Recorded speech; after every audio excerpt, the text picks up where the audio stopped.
Happy Easter. He is risen. And today we're going to talk about how all of us rise and can rise. I'm talking about two books.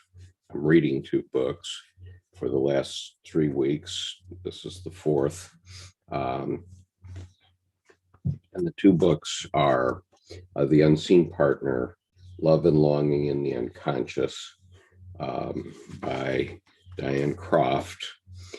And Diane Croft's book is based on her actual experiences of individuation. And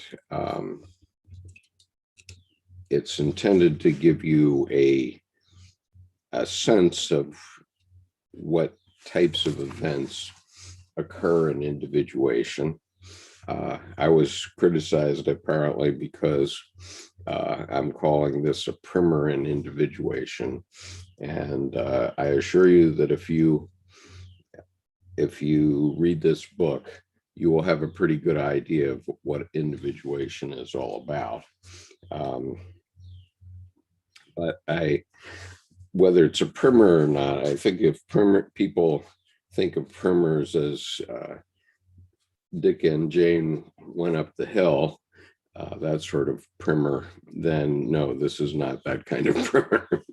This is for adult human beings who are looking to understand where they fit in life and what organized religion means and what the religious function means in the psyche.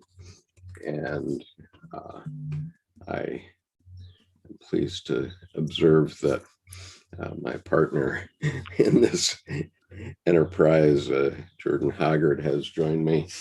And so Morning. That'll be good. What did I miss? Well, what you missed is that I've learned that I've been criticized in my discussions of this book because I call it a primer in individuation, the unseen partner. And, it's anybody that's here on this channel, unless you've accidentally come here, you probably are moving along on your individuation process, because I've put more than 1,100, maybe now more like 1,200 videos on this channel, and many people have followed these videos for years. Mm-hmm. And so we're no longer a beginner's process. We began 5 years ago. And if you're new to this, then you probably ought to go back and find the playlist called JRG1. That's Jung Reading Group 1. That's a playlist that covers the first year. And during that first year, I tried to cover really basic ideas in Jungian psychology. But as with Dr. Jung, who refused to go back and bring everybody along from his heart attack in 1944, I don't have the time to go back and start over again every week. And so what is the admonition been primer, or give me kind of a swivel head of what's going on with the weather of the way this book has been approached? To me, everything. I'm reading the book. I'm reading the book outright, and so I don't see the problem, because frankly, even if it's a primer, even the master knows that when the master is bored and can't go on, the master needs to remember why they started. And so simply reading the book has actually a deceptive simplicity that actually says all of it. I'm sorry, but I'll step in front and put my shield up and defend, because the fact that you're, one, even doing this is one thing, but two, that you're doing this book and the books that you find that move you. I really, Okay. so, These were a couple of comments that Diane Croft got, and she's sent them to me. We have another okay, well, here. Just a minute. I'm going to read to you these sentences because, so one is, one person said, Diane, your book is not for beginners. And yeah, I think if you're a rank beginner about Jungian psychology, it might roll off your back and you might need to go back to something else. And then, well, I mean, I really don't understand comments like that. It's not for well, beginner. No, that's Jordan, we don't have to criticize Diane's followers, okay? And I'm not trying no. Okay, I'm not trying to criticize them. Let me give you the other one, and then we're going to move that one. The other one was, Skips keeps advertising your book as a primer on individuation. I agree, you should tell. I disagree, you should tell him. Well, you know, unless nobody gave you an owner's manual to life, is my response to that. Right. That's kind of where I'm going to. And we all get thrown in, and we have to swim, sink or swim. And so my point is simply that this is the way all of us ultimately learn these things, which is to get thrown in the middle, and you just have to figure it out. And so I couldn't agree more. And I would say, I mean, I dive in the deep end. People think, well, that's kind of risky. It's like, no, it's actually riskier to dive in the shallow end. You can break your neck. I mean, you dive in the deep end, you know, right. Seriously. I mean, the metaphor becomes literal. So, well, and Diane said to me that she felt that she wrote this for beginners also.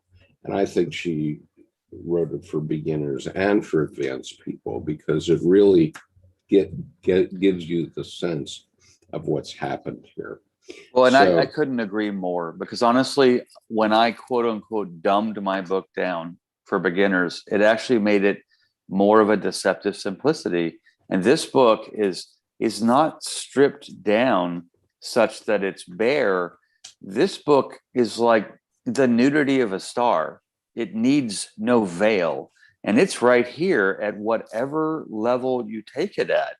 I mean, you have been in Jungian psychology in the pond, so to speak, in the ocean forever. And I have been there forever. And both of us have lived our life up to this point. I mean, and that this book to me meets me at the point where, oh, how long did it take? Well, my whole life up to that point. Yeah. And wherever I am, I'm sure if I read this book 10 years from now or a year from now, I'll get something else too, like a good poem. Right. I would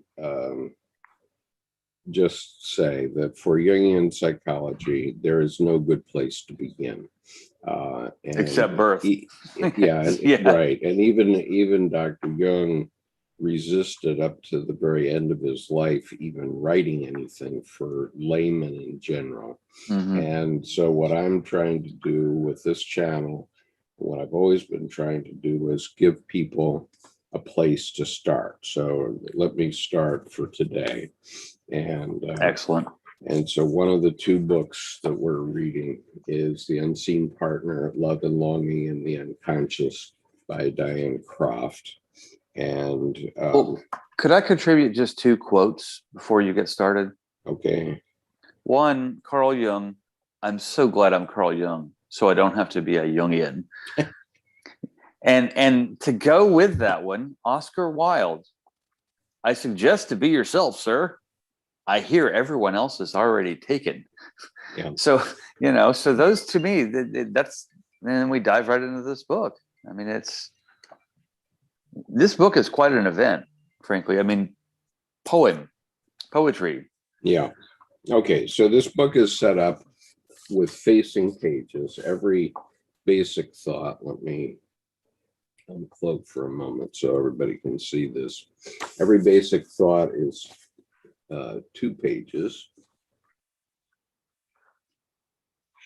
And we're starting on page 32. Two facing pages. We're starting on page 36. Okay, so on the 2 pages, facing pages, there's a poem that was given to Diane by a power that is beyond her, okay, which she acknowledged.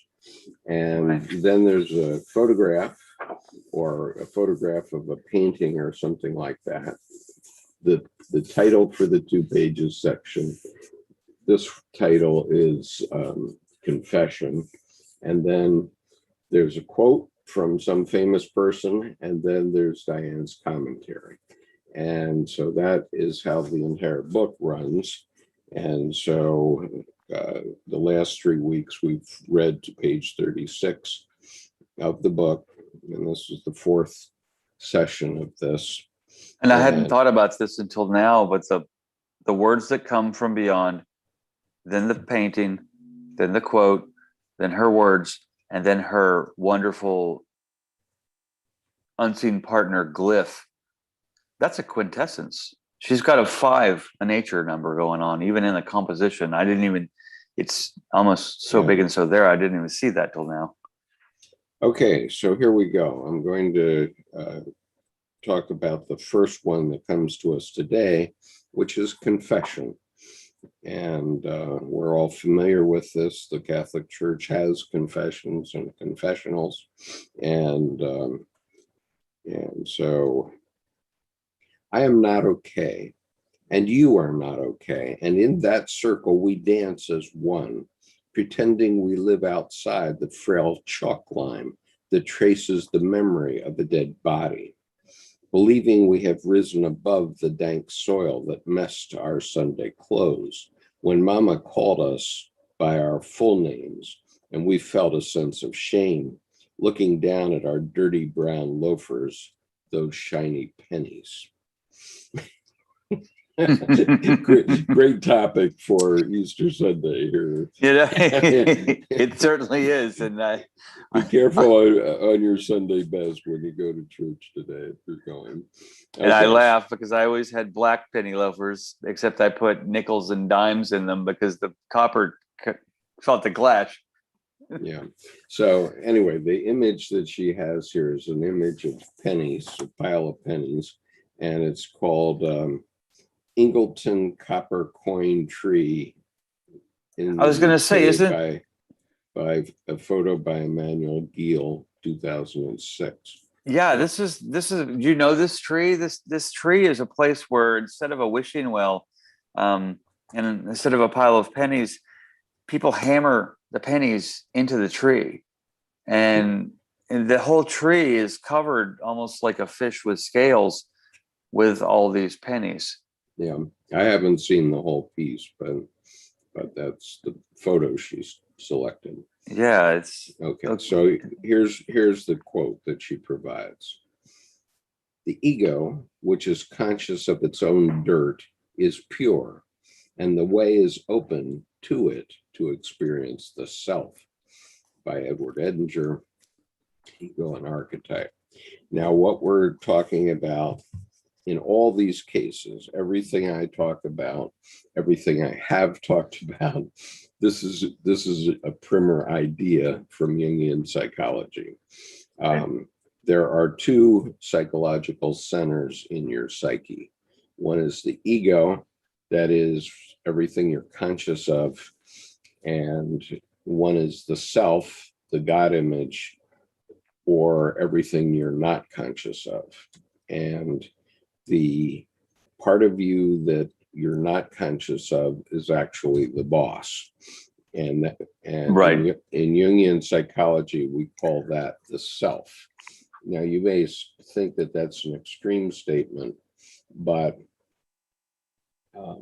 when you think about it, your boss tells your heart to beat 72 times a minute, tells you to breathe 12 times a minute. You never think about these things, but they're essential to your life. And if either one stops, for more than 5 minutes, you're no longer with us. And Well, and so, to speak to that too, there are autonomic functions, but then there's the parasympathetic nervous system, and beauty speaks to the parasympathetic. And okay, when well, we I don't want to experience get, that, I don't want to get that cerebral about it, though. well, but I, what I'm I saying is just it, want it to resonates with focus those two on pieces. the ego and the self. Okay, let's just focus on that, because that's what this whole thing is talking about. We don't have to get into um, So biology. okay, so I will let me rein that back and say simply, to me, when beauty affects us, like this book is doing, the ego and the self get out of a civil war and get into a dance. Right. Okay. Is that better? Yeah, I think That's that's actually much more more like accessible it, even to me and from my own thought. and that's where we have to be. That we have to Right. know that our unconscious is guiding us, giving us the power to live our lives in, a million different ways. Well, And and as Jung said, unrealized psychic contents, right. they rule. Okay. So here's Diane's description of this. Confession. This poem personifies a long and difficult period during which I became increasingly aware of distasteful aspects of my nature that I had kept hidden from myself. It would have been helpful if I had known this was actually an improper, I'm sorry, it would have helped if I had known was actually an important, necessary, and beneficial step toward individuation. Edinger, as always, beautifully explained why. We are being instructed to love our inner enemy, to make friends with our inner accuser, and to offer no resistance to that within us which we consider evil, parentheses, inferior, unacceptable to the ego standards, close parentheses. Of course, this does not mean to act out crude impulses externally. It refers rather to an internal psychological experience, acceptance of the rejected negative side of one's own nature. The shadow must be accepted. Only then can wholeness of personality be approached. Another aspect of owning your shadow has to do with the ego-self relationship. If the ego assumes it knows what it is or is not of value to the whole personality, it sets up an adversarial relationship with the archetypal self. Okay, so I'm going to go back and read the poem again. And to me, that's every morning I have a ritual: make besties with a beastie. I mean, so find something that I just do not like and listen to it. And she's speaking to that directly, where that's that important, necessary, and beneficial step. It's not all hearts and flowers and unicorns and Hallmark cards. It's messy and it's life. Right. Okay, so the poem again. I am not okay, and you are not okay. And in that circle, we dance as one, pretending we live outside the frail chalk line that traces the memory of a dead body, believing we have risen above the dank soil that messed our Sunday clothes when Mama called us by our full names, and we felt a sense of shame looking down at our dirty brown loafers, those shiny pennies. So I Well, think that gives we've that all whole been last there. that yeah, we have. And I mean, Thomas Lee Jones Mature, I mean, if you get the whole name, it's like, oh God, I'm in trouble. I mean, Yeah. but the last two lines, our dirty brown loafers, those shiny pennies. Now, after hearing the text of confession there, it takes on a new meaning, because our dirty brown loafers have all the shame and dirt and also all the wonderful beauty of life. And then those shiny pennies, the golden splendor within still shines through. In this sense, copper. or in 1943, steel. But I like that. Our dirty brown loafers, those shiny pennies. And those two lines, she really brought it together in the both and the whole process, and then seeing the inner light. And that's the power of poetry. And it's the power of experience to suddenly get it. Okay. And, if you don't understand the essence of this poem, you can't understand anything that Dr. Jung was talking about, because he's all about experience. Well, and I think that speaks to the and not to go back to it in a defensive way, but in actually a acknowledgement way, that speaks to the word primer, where it is what it is and you get what you give. So whatever you bring to the situation is what you're going to get. If I go into kindergarten again, well, I'm probably going to learn more about chrysalis and butterfly and fossils and rocks and certainly not spelling, because I could read when I was 2. But it's like, I think the primer comment is actually more apt than I thought. And it's actually a compliment, because it allows an invitation for you to arrive wherever you are and enter. It's a welcoming statement more than a pejorative or negative statement. Right. Okay. So now I'm going to go over to the other book that we've been reading, A Mystical Path Less Traveled, a Jungian Psychological Perspective by Jerry Wright. Now, one of an audience noting that Skip's not allowed to read the poetry, so don't think it's only 2 logos. Okay, you don't have to jump in on everything, Jordan. let me finish my sentences, please. You got it. All right. So the point here, though, is that eros and logos are opposites, and we learn from and we acknowledge both. But life is in the eros. It's not in the logos. It's not in words. And even in the Bible, when John says in John 1:1, in the beginning was the Word. Well, okay, yes, in the beginning was the Word, but at John 1:12, only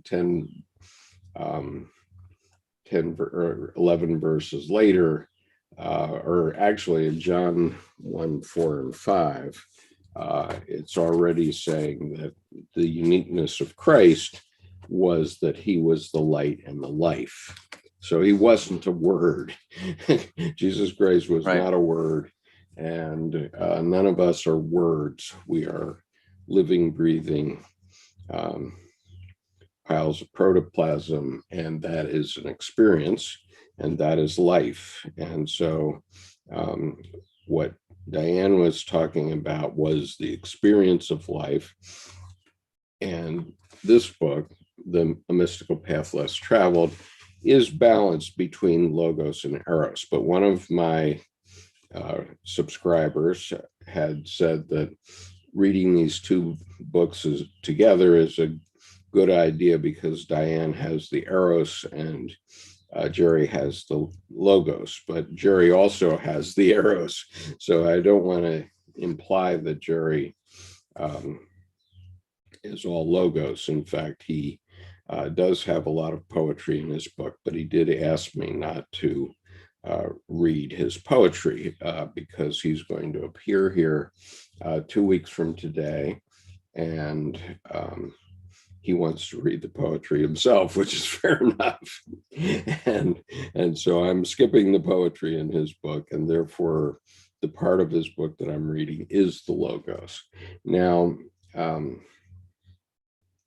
let me just comment that Diane Croft is going to appear in our Wisdom Path colloquia on next Sunday at 2 p.m. Eastern, U.S. Eastern time. And she's going to talk about experiences of God in the individuation process. That's a little bit different from the book per se, but she has made me promise that there will be no replay of her presentation.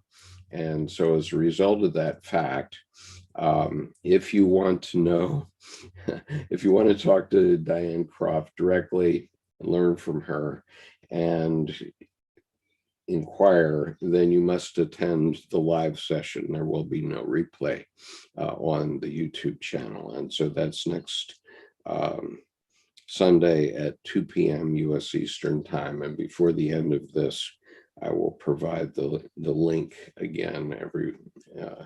I try to put out the MailChimp link every time, but and I appreciate that she requested that, because there's an imprint it'll make, an expressionistic imprint that won't have the echo.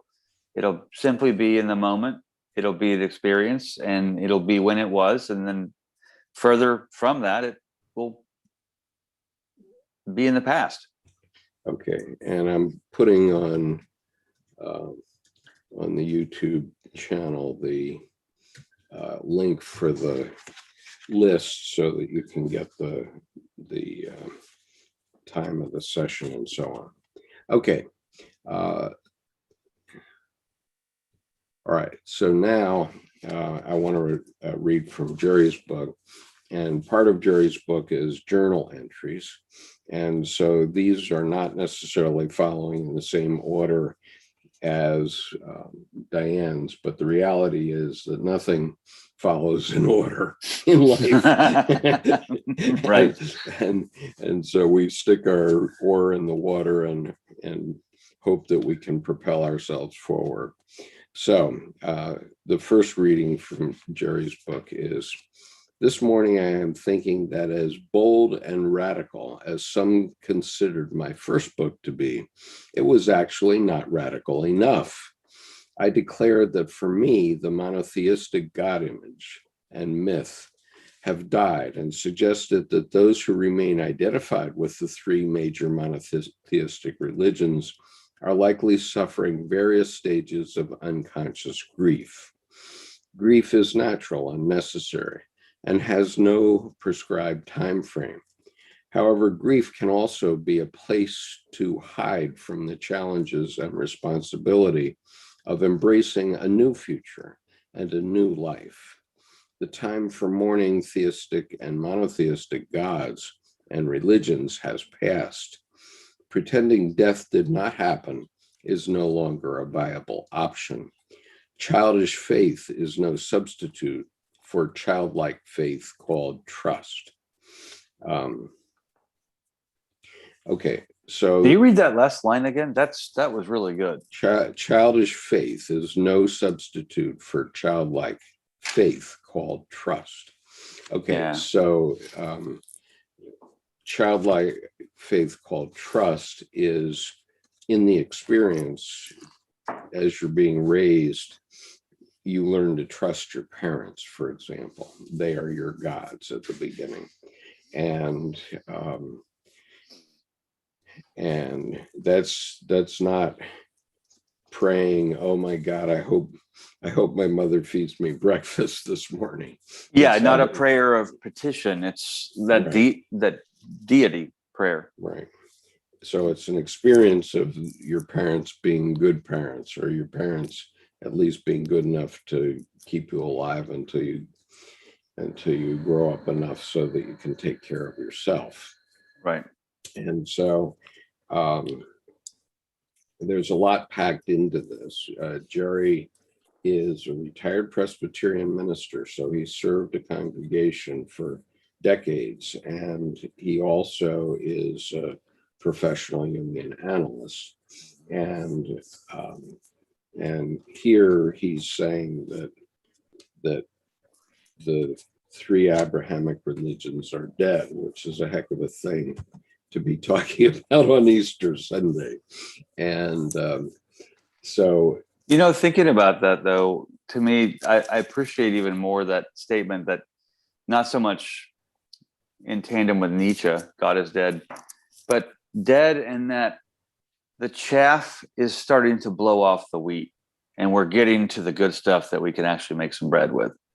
Right. And so when Nietzsche said God is dead and we have killed him, what he meant was that the scientific method had, over the previous 400 or 500 years, demonstrated that many of the quote unquote myths in Christianity and in the Abrahamic religions were not actual events in the physical world. Right, right. And so therefore many people who were going to church were just going through the motions, which is still true today, obviously. And there was a report in the New York Times that now only 47% of the American population is churchgoers.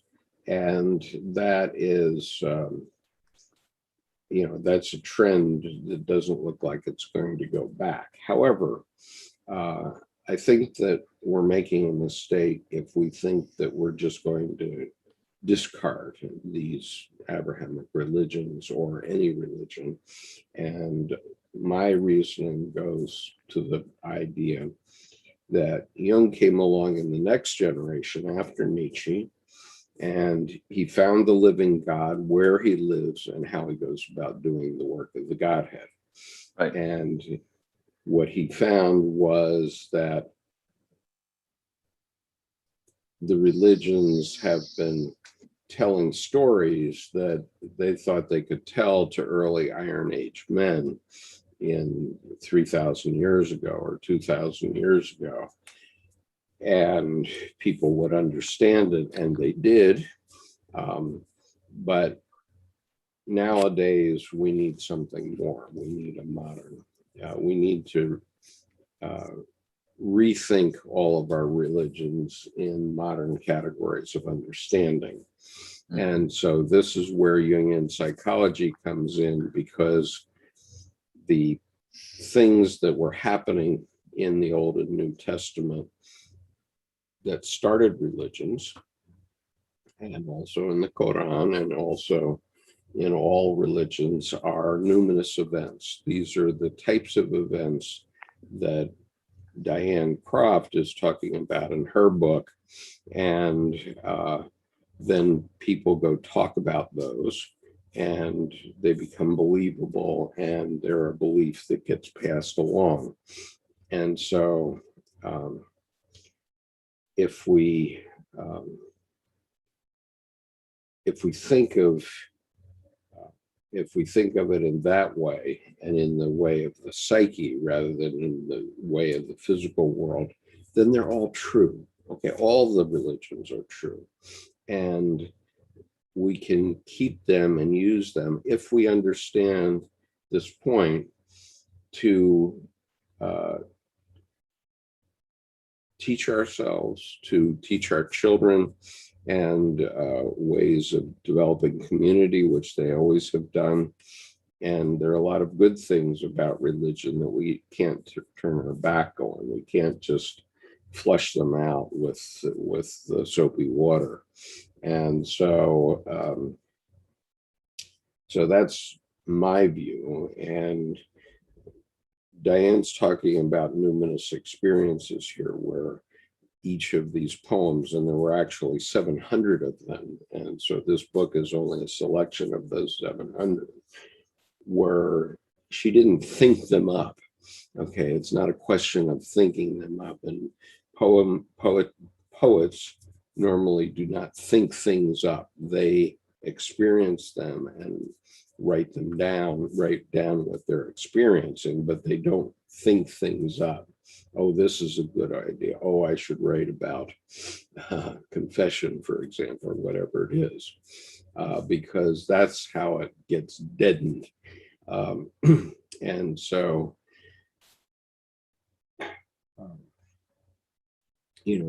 what Jerry is doing here is basically throwing a bucket of cold water on Abrahamic religions and saying, wake up, come on, wake up. You have to, we have to actually pay attention to what these religions did. And they are the ladder. You can think of what Jacob's ladder, but they are the ladder upon which we built Western civilization. and they have a value, and they have a continuing value, in my opinion. Because we can't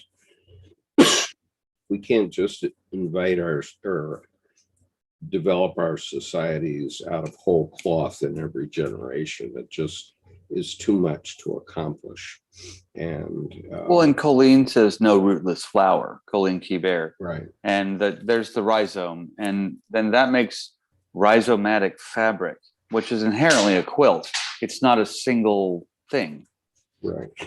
And so you don't have to feel you're a hypocrite if you go to church or if you say he is risen, because he has risen. There's no doubt about that.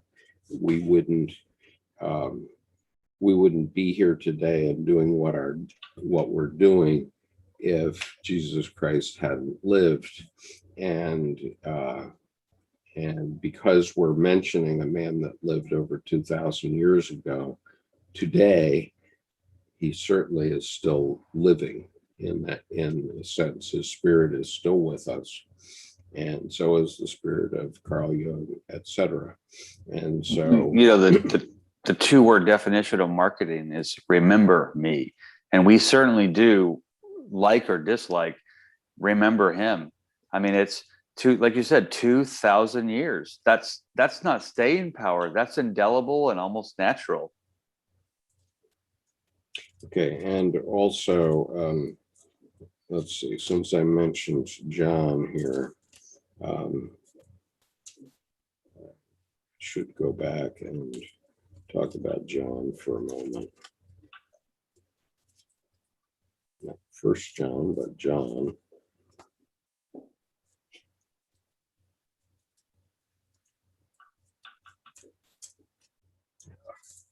I found it in this Bible.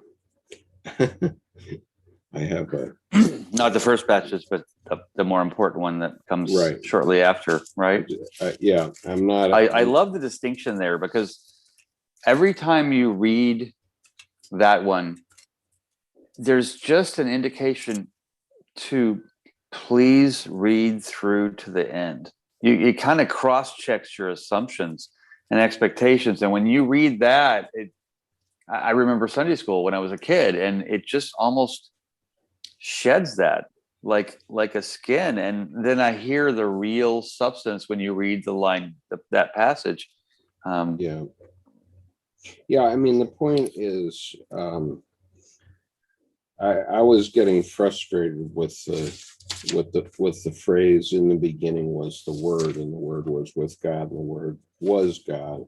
And so I said, well, hasn't anything happened since the beginning? I mean, if at the beginning was God was a Word, well, God's become more than that later on, hasn't he? And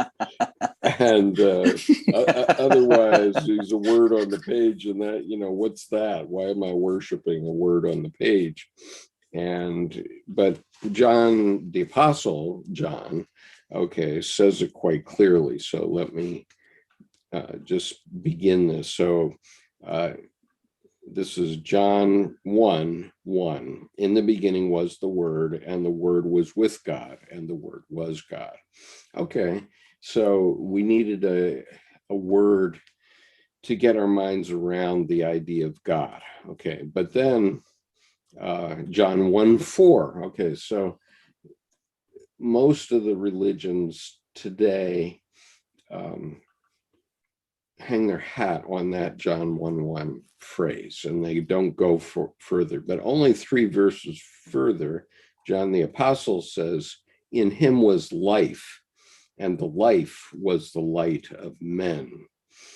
And the light shineth in darkness, and the darkness comprehended it not. And so my point is, theologians typically are still not comprehending it even today. And right. So nothing has changed. And the other point is that Jesus is not the only son of God or daughter of God. We are all sons and daughters of God. And the Apostle John says so very clearly in John 1:12. But as many as received him, to them gave he power to become the sons of God, even to them that believe on his name. And so, the point is that we're all sons and daughters of God. And if we understand that role, then we can say that, yes, the Bible is true, 100% true. Even scientists who want to say that God is dead have to admit that at least half the Bible is true as a historical document. But all of the numinous events of the Bible are either dreams or visions. And if you understand that, then you can grok the whole idea of what Jung was driving at during his career as a psychologist. And so if you grok that, then you realize that the Abrahamic religions, I know when I go to church on an Easter Sunday, perhaps, I guess I can't this year because the churches are still not open here, but I feel that the service speaks to me still. It does. And it speaks to me in a very unique way, which is only mine. And I'm not asking anybody else to follow how it speaks to them. But the point is that if you expose yourself to a traditional religion, it is going to bring you along. And if you go along with that, ultimately you will have this numinous experience. And so what Diane is talking about here is numinous experiences which connect you to the God image, which connect you to the self. And we all need that. And we can't just all of a sudden magically think, oh my God, there's God here, he's helping me. It doesn't work that way, right? We all need elementary school and then middle school and then high school. Most of us probably should have college also these days. So anyway, so Jiro says it's an old trick in soul music that basically is gospel. They sing stuff that sounds like a love poem, but it always has the double layer talking to God. Ain't no mountain high enough, ain't no river wide enough, etc. Yeah, absolutely. Yeah, exactly. And church services, rituals are designed to activate that part of your psyche. That's what they do. And Jiro in the chat a little earlier too made a great comment that songs are spiritual, often somewhat in disguise, because if it moves you or the hairs on your arms or neck or wherever raise, it's spiritual. I mean, it's living. And right. It is living. And that's my point about finding the living God and how you find it. That living God is within you. It's also within everyone else. And so you can't get a swell head over it. But if you have that experience so that you know what that is, then you don't fear anything anymore. You're unthreatened. And actually, then whoever you're interacting with is the most precious being in the universe right then. Right. I mean, okay, so moving on with Diane's book. So her topic on this next page is matters of heart. Okay, and she's actually got an open heart here. So let's read the poem. The poem says, the gods grew tired of waiting and woke me from a heavy sleep, not by shaking my shoulder, but by breaking my heart. And so the image is Matters of the Heart by Denise Chan of Hong Kong, 2007. And it's quite a dramatic image. So the quote here is, "Lo, I tell you a mystery. We shall not all sleep, but we shall all be changed in a moment, in a twinkling of the eye." And that's from the book of from Paul in 1 Corinthians 15, verses 45 to 53. And so let me read this again, because it's the mystery that we're talking about here, and the mystery that Jerry's talking about. "Lo, I tell you a mystery. We shall not all sleep, but we shall all be changed in a moment, in the twinkling of an eye." So we shall all be changed. And if you grok what that means, then you're going to live a happier life. It's very simple. Okay, so here's what Diane says. Matters of heart. Prior to this experience, I relied almost exclusively on my mind to navigate through life, to think my way through. Feelings were something to be overcome, especially as a woman growing up during the gender wars of the 1960s. Jung divided our cognitive functions, the way we perceive and judge the world, into 4 major types: thinking, feeling, sensing, and intuition. He grouped these in pairs of contrary functions: thinking versus feeling, and sensing versus intuition. A person's preferred method of relating to the world is their dominant function, in my case, thinking and intuition. What the gods, quote unquote, what the gods were attempting to do was to redirect my energies at midlife toward feeling and sensing. I had been living a very organized, orderly, rational, managerial life before my heart attack, in quotes, heart attack. My life was out of balance, but because I had been successful, I couldn't see it. This dysfunctional state of affairs reflects the general condition of our time. We live in a highly rational, scientific, and technological world where feelings and intuition have been devalued. These sacred ways of perceiving and judging the world lie buried in our collective unconscious. And so the point being that you have to resurrect those. So the question is, how can you live a happy life? Should you be staring at your iPhone, or should you go out and walk along the shoreline and look at the sea?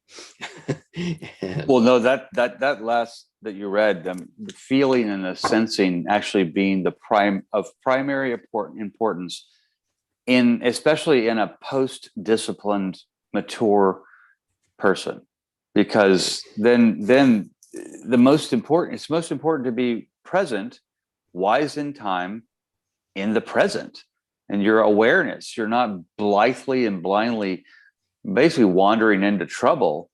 I mean, you can look at the 2 bowls and go, oh, one says vat, probably acid, don't want to take a swim. One says pool, I think I'll go dive in. I mean, you can discern and navigate better. Right. So let me, I'll read the poem once again. "The gods grew tired of waiting and woke me from a heavy sleep, not by shaking my shoulder, but by breaking my heart." Okay. And so it's often that, God comes to one when you have trauma. Okay. And there's a book called Trauma in the Soul by Dr. Donald Kalsha, which is a very valuable book. I urge you to take a look at it. And especially if you're down on this Easter Sunday, I would urge you to read that book. And once you comprehend what Dr. Kalsha is talking about, what all these authors are talking about, and by comprehend, I mean experience and believe, then you're going to live a happier life, assuredly. And,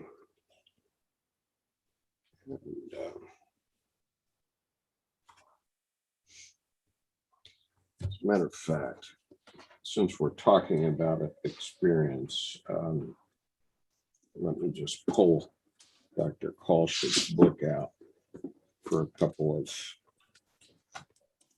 a moment here, because there are a couple of passages here that are very powerful. Good. And okay, so this is the book, Mhm. Trauma and the Soul, Psycho-Spiritual Approach to Human Development and Its Interruption. And it's about how something comes to our aid to wake us up, okay? And, you know, in this particular case, that something is can be beautiful.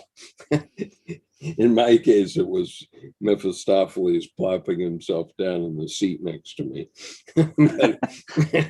Nice front seat driver. It's like, right. Which was a vision. And fortunately, I knew it was a vision at the time, so I didn't drive off the road. right. And it probably only lasted maybe 5 to 10 seconds. But so I didn't have time to crash my car, but I'm sure a lot of people have come back to the church because of something like that. But anyway. Well, I think just recently you said, you know, the divine comes to us in trauma, or the larger comes to us in trauma, and both in the huge divine scale, but also we get triggered. We remember things that were previous traumas that then, in a sense, come forth to be freed. Yeah. Okay, I just want to read this quickly. Okay, the story comes indirectly from Esther Harding, a Jungian analyst in New York, to whom it was reported by the mother of a little girl, age 6. Quote, the mother sent her young daughter to her father's study one morning to deliver an important note written on a piece of paper.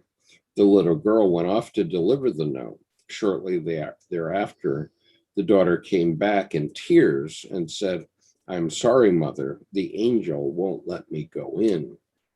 Whereupon the mother sent the daughter back a second time with the same result, only this time more tears and distress. At this point, the mother became irritated at her youngster's imaginative excess. So she took her little girl by the hand, and the two of them marched the message over to the father. As they entered the father's study, the mother saw her husband slumped in his chair, his drink spilled on the floor, dead from a heart attack. And so he goes on here, unquote, then. This story brings home to us the miraculous and demonic powers of the archetypal psyche in its efforts to preserve what I've called the imperishable personal spirit of the soul. And then he refers to a painting by Henrietta Wyeth called Death and the Child, which depicts this. I don't know if I can find that real quick, but anyway, he goes on, illustrates this poignant moment. In this arresting image, an angel is covering the eyes of a child so that she does not see the unbearable reality of death. As the artist seems to be aware, some traumatic effects simply cannot be processed with the normal resources available to the ego of a young child, and deeper resources need to be marshaled. These deeper resources are what Winnicott calls primitive defenses, but there is no acknowledgement in Winnicott of what a miracle they are, or how essential their spiritual content can be to the emotional survival of the child. And so the point is that you know, these things are real. Okay, as Dr. Jung said, you know, the psyche is real, and you can't say it's not real. And this is how the psyche behaves. Dr. Jung was talking about how he was talking about how the psyche reacts to things in certain situations. And I certainly know that if you go listen to my lecture called Finding the Living God, you'll see many examples. I actually caught 3 of them in recordings, 2 in video recording and 1 in still pictures. And so these situations that affected me are not necessarily the same as you will experience, and you can hope that you don't get visited by the devil himself, which happened to me.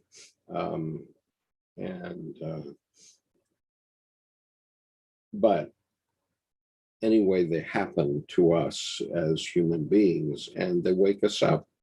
And so let me read something else. It's a quote from John Tarrant, whose beautiful book, The Light Inside the Dark, circles and circles around this difficult reality, and puts it like this. That's a wonderful book. We see a child running between trees in twilight with his friends. He ignores the call to dinner, cannot hear anything, cannot see anything but the sound and illumination of his happiness. While we know, we have seen the charts that he will die of leukemia. At such a moment, we can find unbearable the juxtaposition of innocence and suffering to come. The thought that the happiness in question is entirely illusory.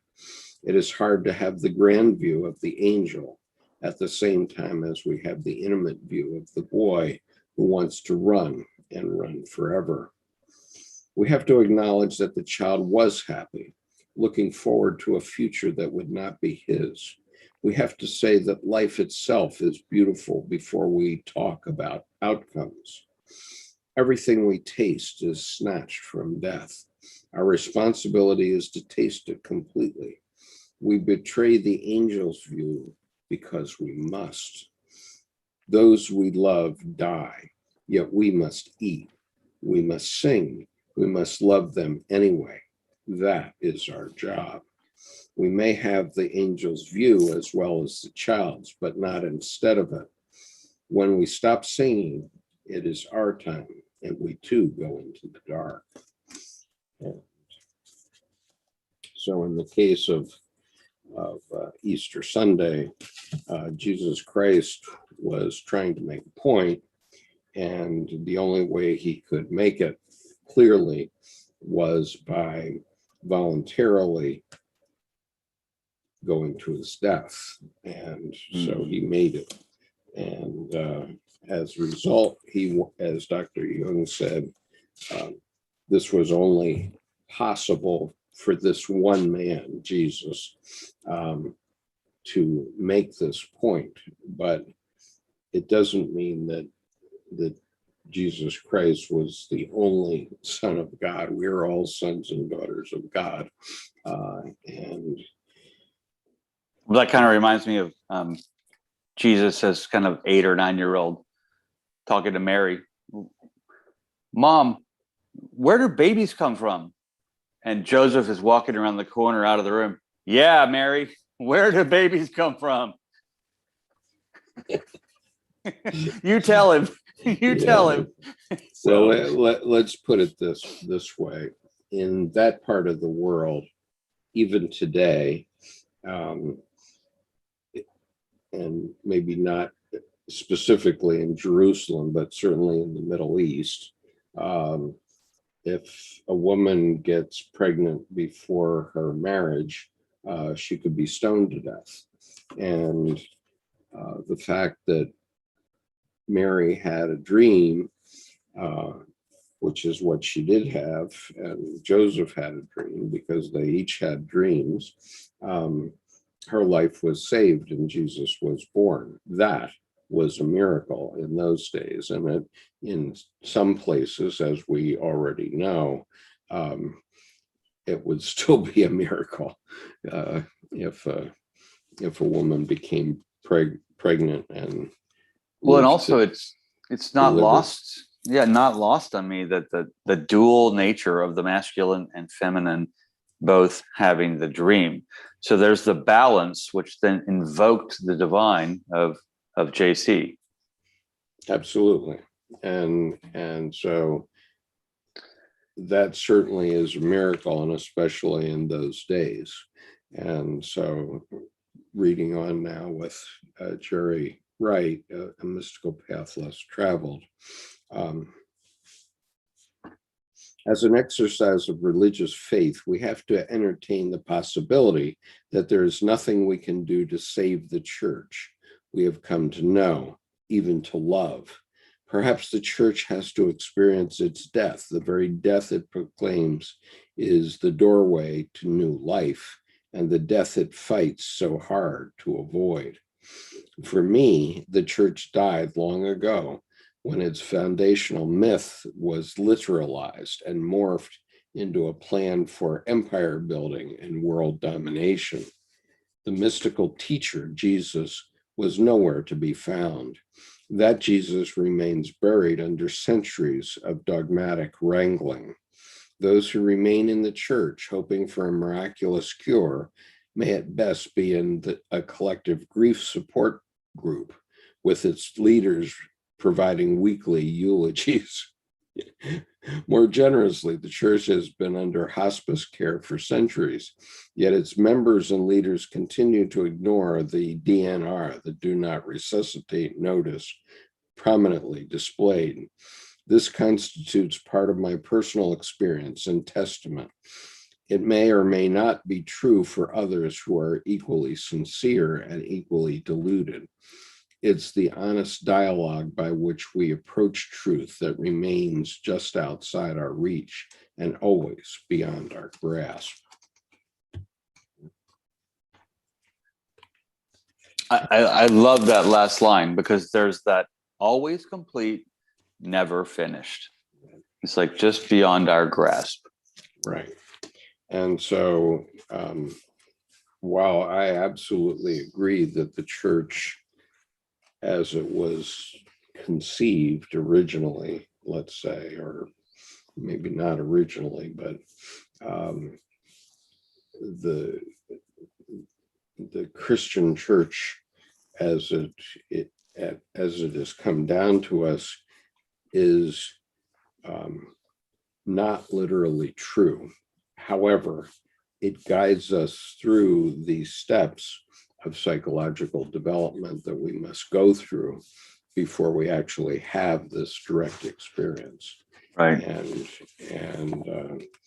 that is true. And all religions, not only all Abrahamic religions, but all religions are founded on these sorts of numinous experiences. That's exactly what the Bhagavad Gita is, for example, which I read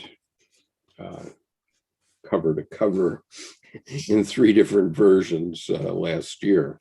Well, and when you say that too, I mean, the Bible, the impetus, the form giver being a numinous experience, that's the problem when people start talking about, oh, I interpret the Bible literally. It's like, you should interpret it experientially. I mean, because numinous experiences are not literal, they're experiences. Right. So Jiro says, nowadays, Stevie Wonder has a car accident, falls into a coma, turns visionary, and then writes songs like Mary Wants to Be a Superwoman. In my humble opinion, it's unavoidable that the good stuff bubbles up by itself, no matter the propaganda, and all the nonsense goes away, because people are just ridiculously smart by nature. Yes. Unless you mess them up, I guess. All will be saved. QED. Yes, absolutely. Yeah. We will all be saved. Hopefully we'll do it in our lifetime and not at the time of our death, however. Okay.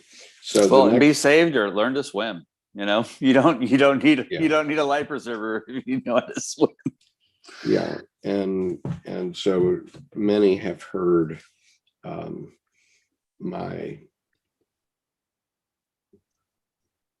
comment or my bad joke, but let's say that I'm partially influenced by Ernest Becker, who wrote a book called Denial of Death. And basically, he said that everything that we do is based on our fear of death. And so I concur with that to a certain extent.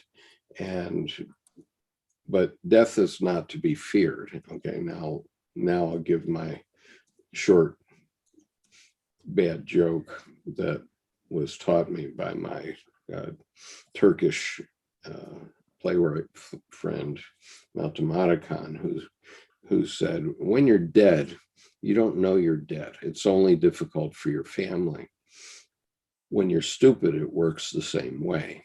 And so the point is that we have to wake up and realize that we too are animals, just like all other animals. And death is not to be feared. The question is what we do between now and then. And so I love that with the stupid part too, because it just brings it right down to earth.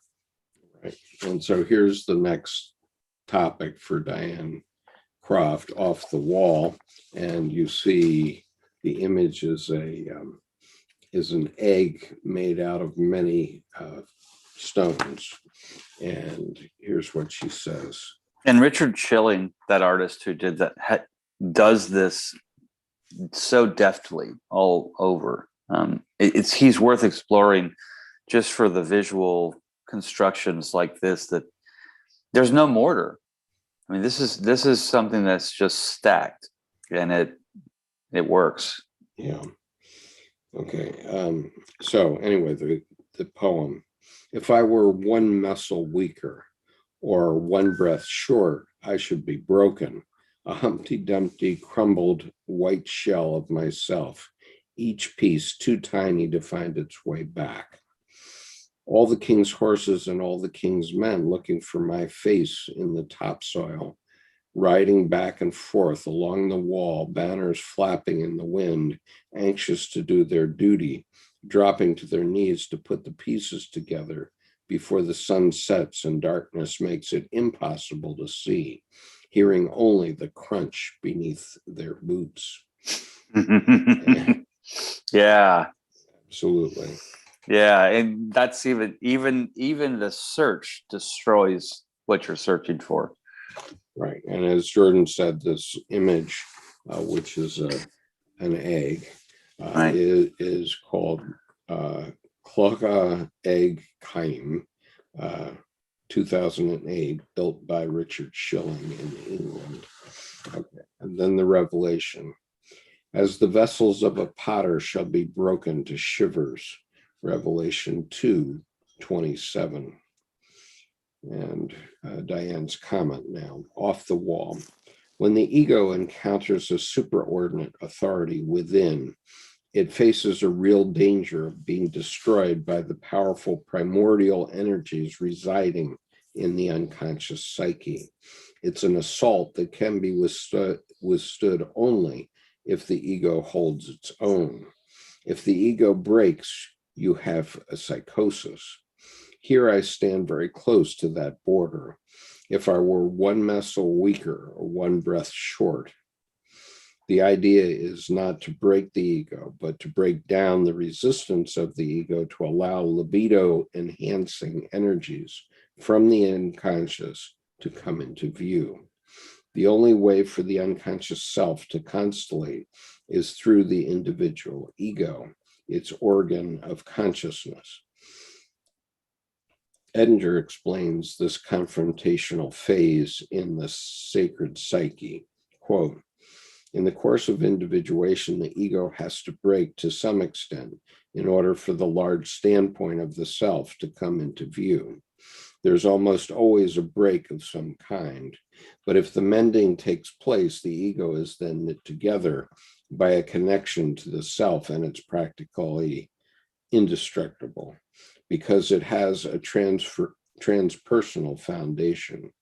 The cosmic egg is a mythological motif found in many creation myths around the world, symbolizing some primordial being coming into existence. Jordan, comment on that? You know,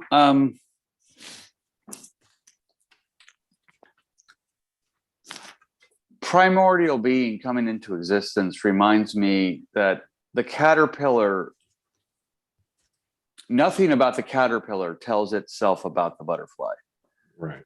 But it walks up a twig or a branch and it affixes itself and does this thing called a chrysalis, which it's never heard of before. And then it doesn't go on a diet and lose some legs and grow some wings. It literally liquefies in the chrysalis to a primordial soup and reconstitutes. And I think that transformative piece, especially the caterpillar's comfortability with the not knowing, is important there. Right.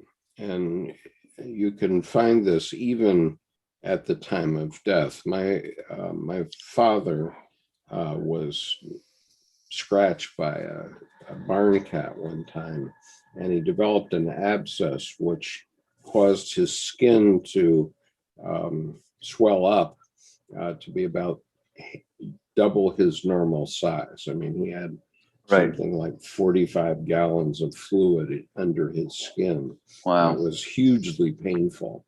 And he had always been afraid of going to hospitals because he said, you know, you only go to a hospital to die. And so, but finally he had no choice. And he very nearly died. He went from 160 pounds down to 112. And I lived 400 miles away from him, so I didn't get to see him every day, but I went to see him one time, and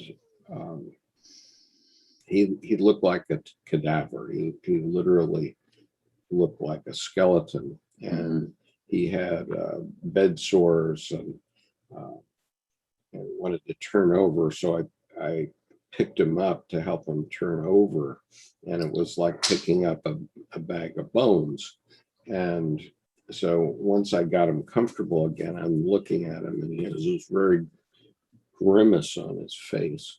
And I said, "What are you worried about, Dad?" And he said, "Well, I'm afraid of kicking the bucket." And I said, "Well," and I just said this naturally, it just came out. And so it came from a deep part of me. It was, don't worry about that. We've got 110 billion people have tried it. We've got no complaints.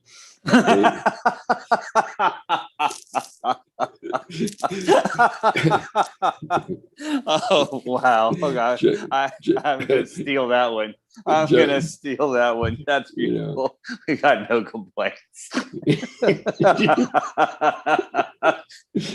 Oh, boy. Just worry about what you're going to do between now and then. Oh.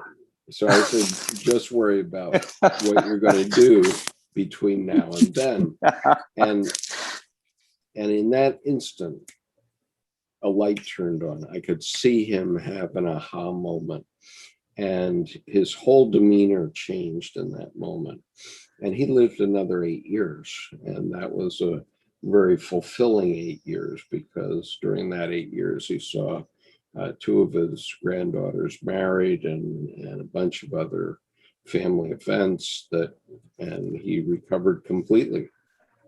And he certainly didn't die from an abscess from a barn cat. He died because he smoked for 60 years. That's why he died. He had emphysema. And so, so the point is that we've got no complaints. Don't worry about death. When it comes, it will be there, and there's nothing to fear on the other side of it. You won't know about it. You know, well, I'm gonna contribute a Mark Twain joke about death that came to mind with your dad saying, you know, when you saying 110 billion people have tried it and no complaints. Mark Twain said, you know, I've been dead for billions of years. It hadn't affected me in the least.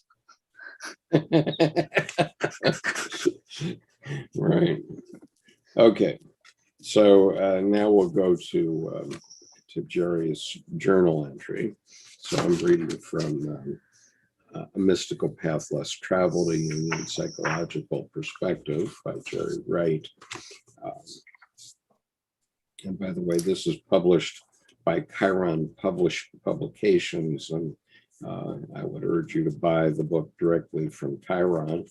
And the same with Diane Croft's book, which is you can find from theunseenpartner.com. That's Diane's website, and then they don't have to pay the cost of the sharing from Right. Amazon. So anyway, going on, religion and spirituality are too important to leave to theologians and religious professionals.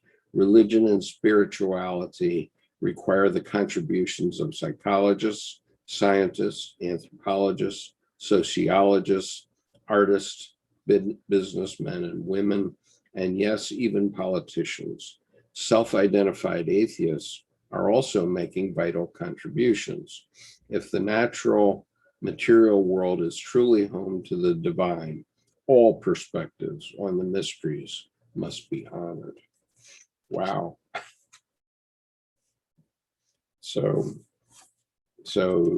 basically, Jerry's saying even if he's a Presbyterian minister of many years standing, it's okay for Jordan and Skip to talk about religion.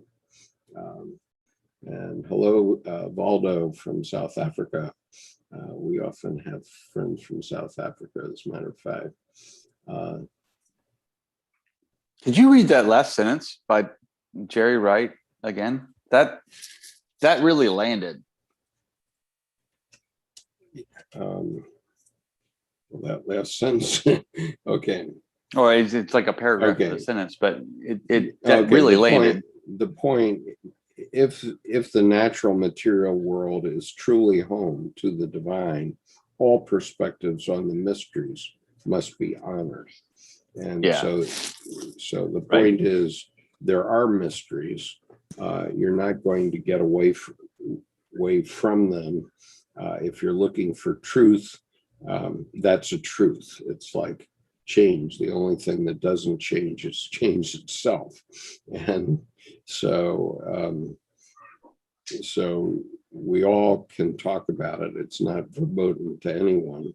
And we all can have an opinion about how to understand the mysteries. I doubt that any of us understand why our heart beats.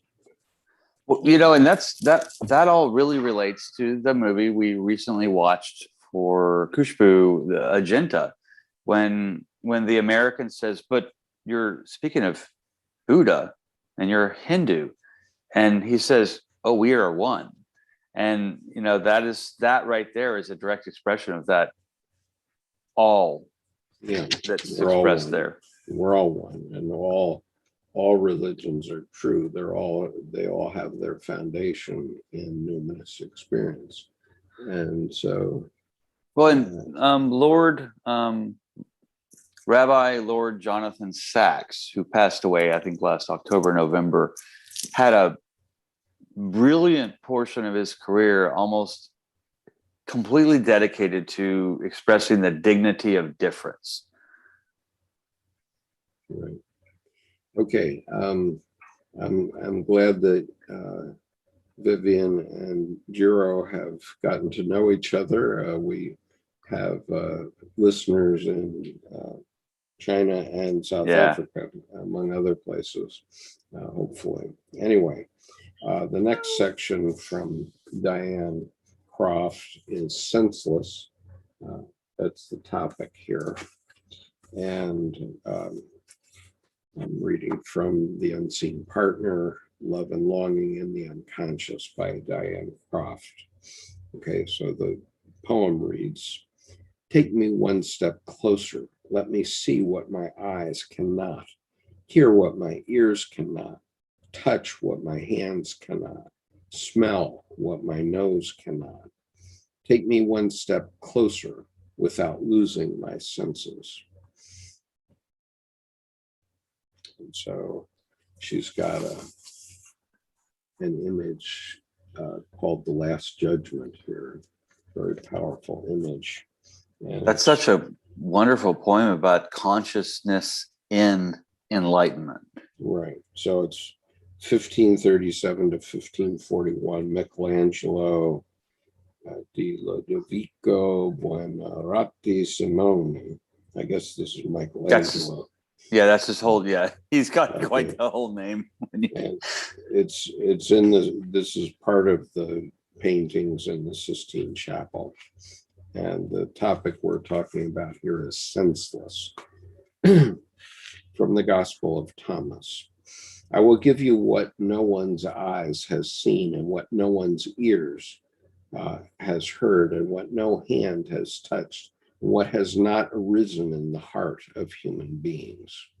And that's from the Gospel of Thomas. And the point is that, and I think it's the point that Jerry's making, is that any religion can take you just so far, but and you need that.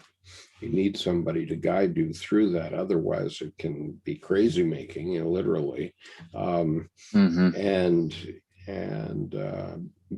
in the end, you have to have the experience for yourself, and that was Dr. Jung's point. When he was asked, "Do you believe in God?" He says, "I have no need to believe because I know." And only when you've had the experience can you know, as opposed to having to believe. So if you go to church and you haven't had the experience, then maybe you do have to believe for a period of time. You have to believe that the system that the church developed is a way to bring you up to that stage where you have the experience. Once you have the experience, then you don't need to believe anymore. Then you know. Right. And that's the point. And that Gospel of Thomas, if I truncate that to remove, I don't want to sound negative, but the poetic filler, I will give you what has not arisen in the heart of human beings, that's a very direct statement of the capital S self coming into being. Well, I'm going to take exception to that because it has arisen in the heart of human beings, and that's the point. It's from the heart. It's not from the logos. It's from the eros. Well, yes, definitely, and I will join you in your exception in that what no one's eye has seen. It's one of those, you find this originally with yourself, so that until you do, you have not seen it prior, but we all see it. Right, and so. Although I haven't been to a regular church service in probably 10 years, other than Christmas or Easter, I do acknowledge that the churches of all flavors have methodologies that can take you up to the threshold of that experience. And so they can't be just thrown out. And also in that regard, if people are just going to church and just going to church, regardless of why, your red ball, the chaos, the capital N nature, all week long, they're in life. But that at least, regardless, they may nap through the service, but they still have a place once a week to land, to settle, to calm, and in a sense, to get a drink of water before you go back in the melee. And so even that discipline of the ritual, regardless of the spirituality of it, there's the psychotherapeutic event of the church, that it's healthy in that way. Yeah, there's that. Yeah, my red ball. Your red ball, exactly. That red ball is a symbol of the chaos that we all face. And what I've found in all religions is that they're all a way to step back from that chaos, as Jordan correctly says. Well, and I've started thinking about your red ball with some of the rituals I'm doing, where I'm like, no, there's only a red ball 6 days a week. 1 day a week, there's the other thing, not the red ball, and the red ball has to go away. So, Okay. yeah. And so on Mondays, Jordan and I do the tarot, which is another way of stepping out and putting together things that we haven't put together elsewhere, otherwise. Okay, my voice is failing me here. You want me to read the senseless portion? Your voice cracking a little please. Would you mind? Not at all. Senseless. There is no making sense of the unconscious psyche. It is, by its very nature, unknowable.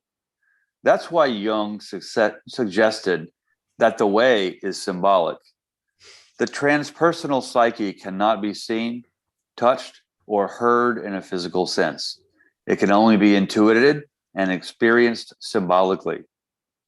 Through these symbols, the unconscious shows us what new elements seek expression in our lives.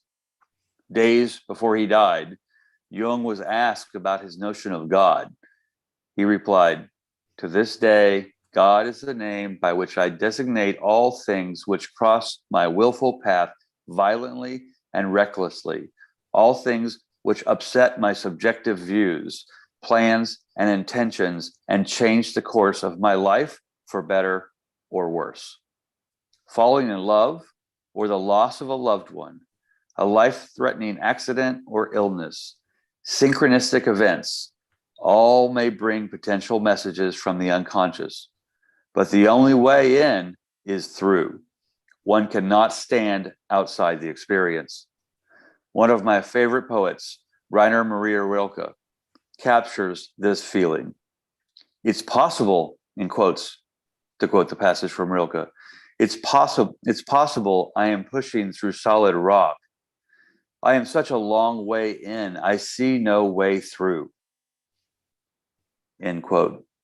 He ends with this directive, quote, "You be the master, make yourself fierce, break in, then your great transforming will happen to me, and my great grief cry will happen to you."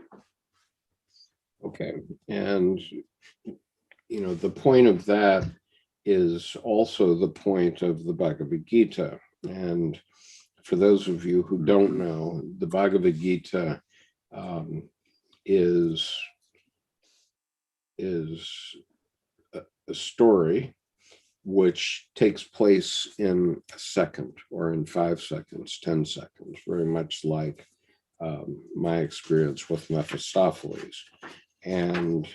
But it happens as Arjuna, the physical figure in the story, has an experience with Krishna as God. It's a numinous experience. It's a vision. And basically the advice that's given to Arjuna, and Arjuna has to make a decision. It's a decision about going to war. And he comes down into a valley in his chariot. This is perhaps 3,000 to 5,000 years before Christ. He comes down into a valley in his chariot, and everybody in the valley, all the soldiers in the valley on both sides, are his kinsmen. They're part of him. Okay, they're literally parts of his psyche, and they're all lined up on both sides of the valley. These are the opposites that are ready to clash. And he wants to not go into the battle.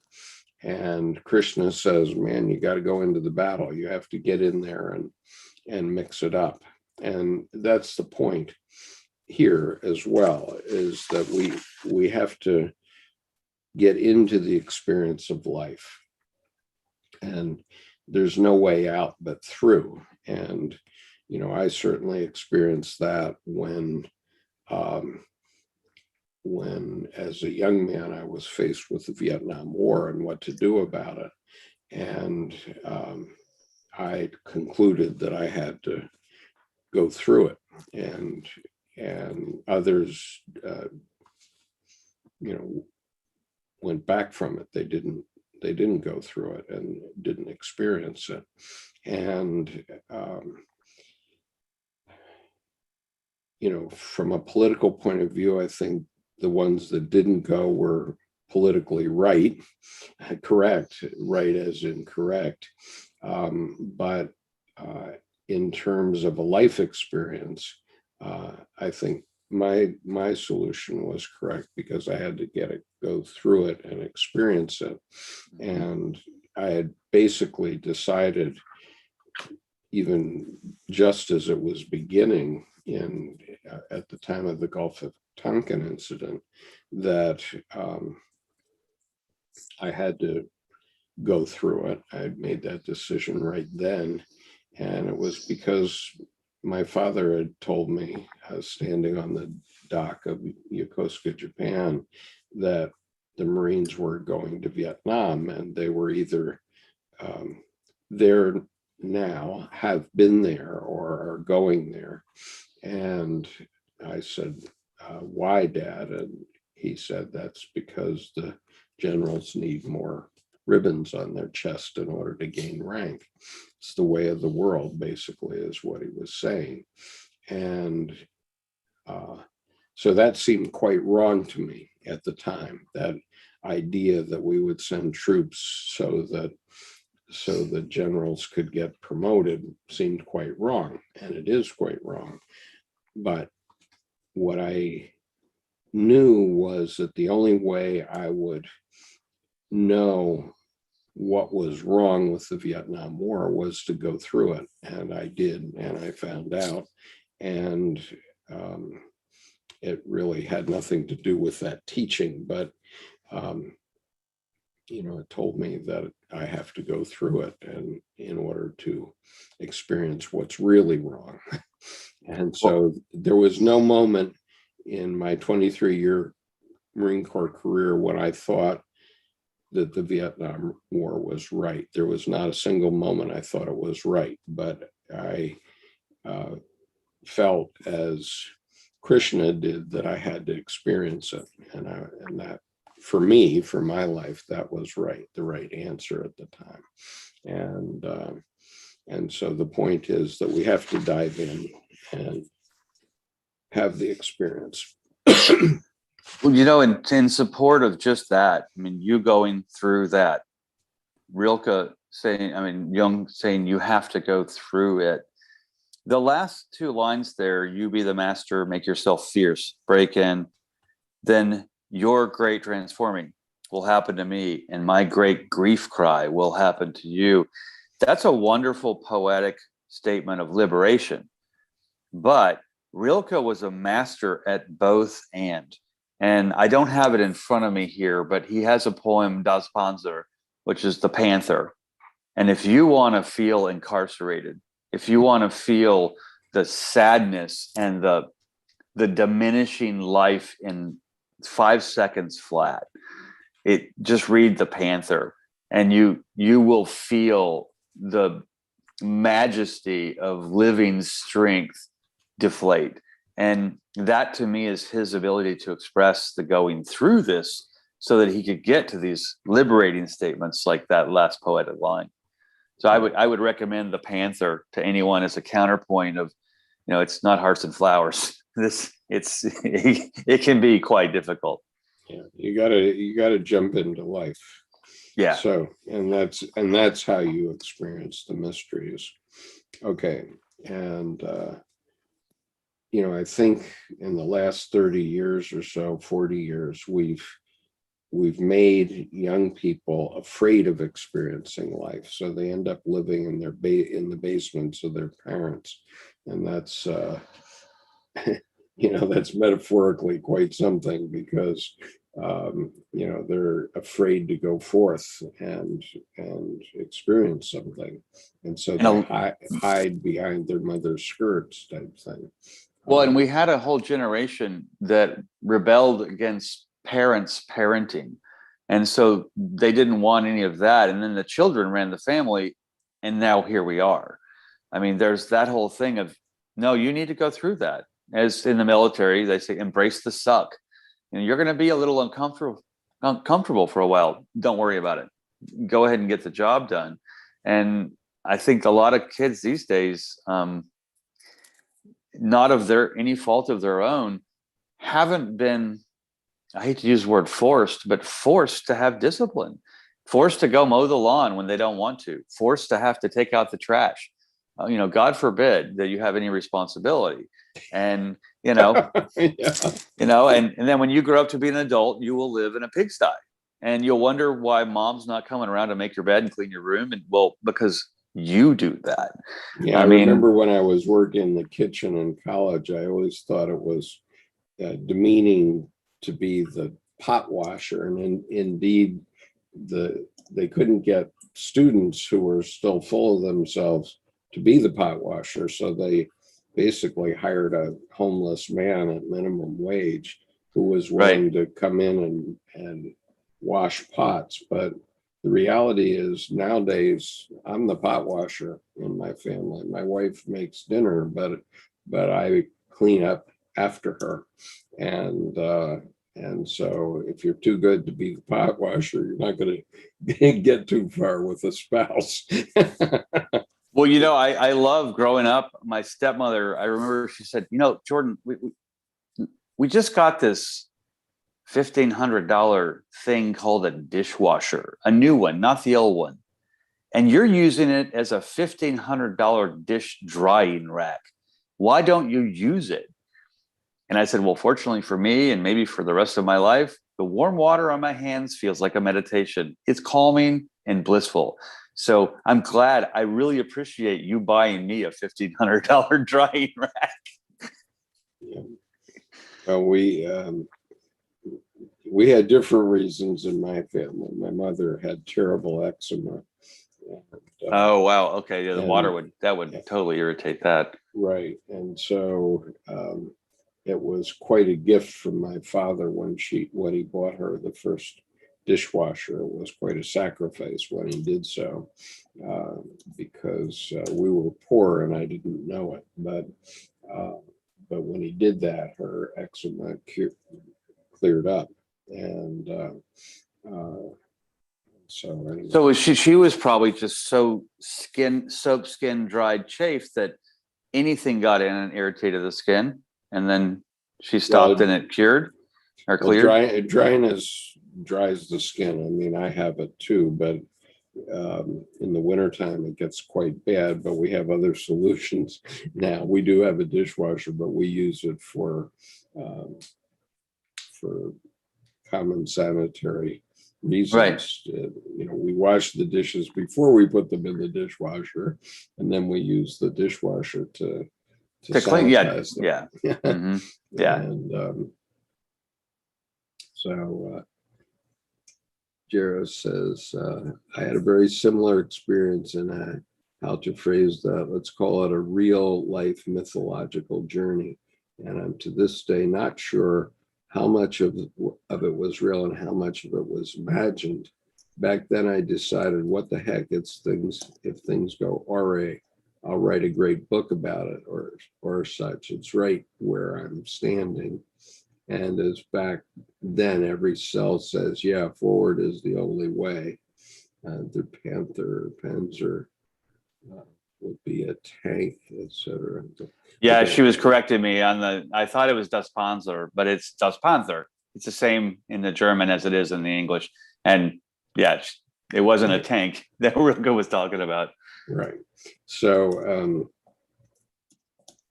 yeah, I mean, when you have an experience like that, it often is it can be the basis of a novel. And that's what happened to me, because I had a 8-month experience. Diane's experience in which she wrote 700 poems was a 3-year experience. Mine lasted 8 months, and I wrote a novel. And I learned a heck of a lot about my deep unconscious when I wrote that novel. Mm-hmm. And some of it scared the tar out of me. And I couldn't publish it until I knew what it meant. Well, there's a whole big piece there. Took a long time, because mm-hmm. Dr. Jung had an experience like that, and he wrote the Red Book. And he had 5 years of experience and 16 years working on it before he fully rocked it himself. And he's the example, the exemplar of this very thing. Well, in your book too, I mean, there's the whole, when I went through that, there was a, well, how can I say this out loud? I mean, maybe it you takes shouldn't. well, no, but it takes your whole life to keep your reputation and your integrity. And in that one moment when you blast it out, it takes 10 years to even start to rebuild. And there was that whole Protestant work ethic. How do I look fit, finished, polished, and pretty? And that's not a life. That's a logos reputation. That's not an eros reputation. And right. And that was a dilemma of passage where maybe this is about discretion. I will keep this to myself for now. And you leak it over time through your other stories, but it's interesting because you had that, is it 9 months you said? 8 months. 6. Yeah. And that's a pregnancy period. I mean, that's a gestation period. That's a whole thing coming into being. Absolutely. So Manuel is here. So happy Easter, Manuel. Oh, happy Easter, Manuel. I wish I knew how to say it in Spanish, but Argentina has been represented here. Okay, going over to Jerry Wright now. This is another journal entry. Though a radical perspective and worthy of the designation of heresy by the Orthodox mind, theistic and monotheistic religions have been an impediment to the experience of the divine within life itself and within the human psyche. Analytical psychology has broken through the haze, the centuries-long insulation from the divine. The breakthrough, however, requires more responsibility from our species, not less. We can no longer export our capacities for creativity and destruction to external beings, nor to those we idealize or demonize. And comment on that, Jordan. Yeah, especially the last part again. And these today, they really are ending up on, wow, you really brought it home. Really landed that. Things we idolize or demonize. It's again the both. Your experience, 8 months of that, the dark passage, but being clear with it. I mean, you don't waste trouble, and you basically make a diamond out of the misfortune by telling the truth. Right. And so Jerry's point is that if you get yourself too wrapped up in organized religion, in dogma, you're not going to break through, because the pastor or the minister sees himself or herself as the intermediary, or many of them do, see themselves as the intermediary between you and God. You and God. Right. And they call it channeling. And that's where I kind of issue with it, because it's no, you're present. You're not an intermediary. You're not a servant. You're present as part of the living process. Right. And so this is why Dr. Edinger said that all the world's religions have to be updated for modern categories of understanding. Right. And all of them can be. And Dr. Jung said it in paragraph 754 of Answer to Job also, that we have to update religions for modern categories of understanding. If we do that, then we can understand that there is still something mystical that we're never going to get to the bottom of. And, this is the frustration of many scientists, because they cannot explain life. They cannot explain why life exists. And that's the mystery. Okay. And at the most base point, there's a singularity where they can't explain the Big Bang, and they can't explain life. And Mhm. and so far as we know, it's only on this planet that life ever came into existence. We haven't found a microbe that came from anywhere except the Earth up till now. We have a very dear friend who works for NASA, and she's a exobiologist, a person who's looking for life in the universe. And I asked her once what would be, a watershed moment in your career that would make the whole effort worthwhile. And she said, finding a microbe on an asteroid or any place else in the universe. Right. And up till now, we haven't found any. And yet scientists can hypothesize in a logos kind of way that, oh, well, maybe there's X number, blah, blah, blah, blah, blah. And so the chances are there's 10 million populated planets in our galaxy alone. Yeah, maybe that's true, but we have no single point of physical being that gives us the right to make that algorithm in the first place. And so until I think the Red Book is going to be the Bible on all those other planets. Yeah, probably. I'm just and so the point is, until we can find even a microbe on another living body out in the universe, then we're the consciousness of God, is basically what Dr. Jung said. And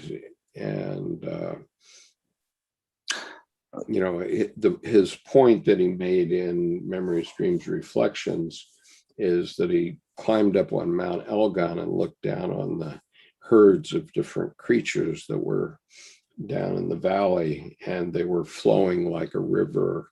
And there were gazelles and lions and elephants and tigers and giraffes. And he said that, if there was a conscious God that created such things, it wouldn't have taken hundreds of millions of years for them to come into existence, and that it's only we as human beings that are even conscious of the fact that we have come into existence, or that there's anything other than existence. Well, yeah, right. And also back to addressing the scientists, they always want a product after the equal sign. And they always want an answer, or it's not even a resolution or a solution. It's a product. And the way I always respond to that is the formula of mastery simply leads to equal sign, further discovery. It's not going to give me anything but the snake biting its tail and continuing the cyclical process. Right.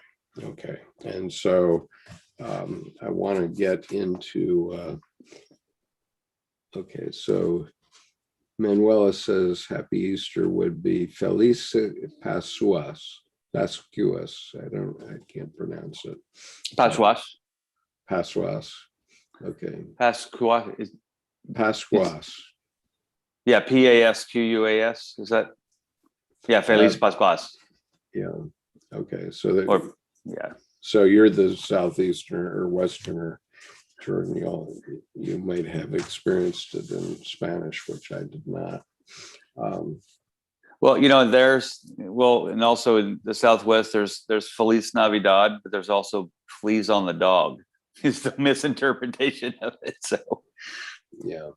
Now, Jiro says there's always panpsychism as a model. In astrology, at least, we give planets the benefit of the doubt to be conscious entities of sorts. Right. She says that with a smile. Well, okay.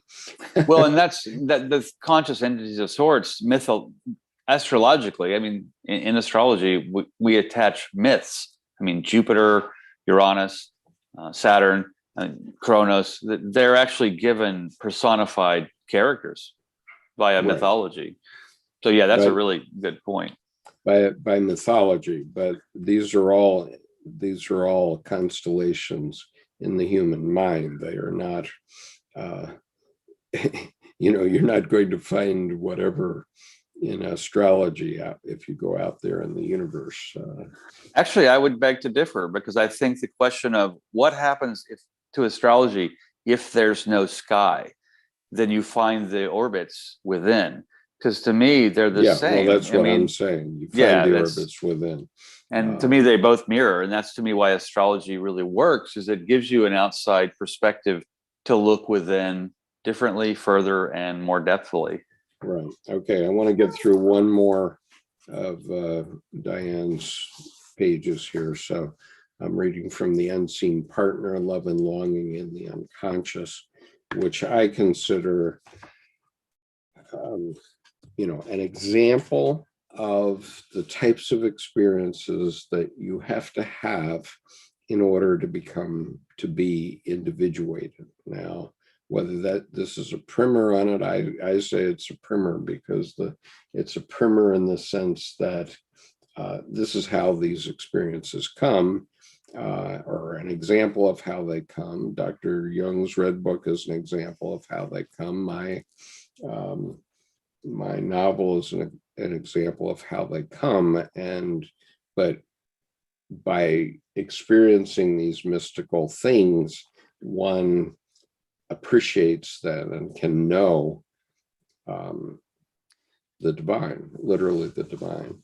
Okay. And I would, to dispense, I think, with a negative primer, at your defense, I will say again, to me, if I do a hefty morning meditation that comes after 40 years of conscious practice, it's just a primer for my day. And it's not some huge magical thing, but the word primer itself often gets a childish, but I think the childlike living is really, it feels like your notion of primer is that this is alive. It's an important piece of a whole larger thing. Yeah, I mean, I can't tell anybody, you or anybody else, what your experiences will be. In Finding the Living God, my lecture, I gave some, tangible examples of how they have happened to me, okay, right, including getting photographs and video of it. But nobody else is going to have those experiences in that way. I mean, one of those experiences, which involve light, okay, that's a pretty standard archetypal event that has been depicted in movies, and lots of saints have had these experiences as well. And so it's very common. But the other two, nobody else would have those experiences but me. And but the point is to bring you to a place where you can see your own. That's the idea. Okay, so this is called The Pit. Reading from Diane Croft's book.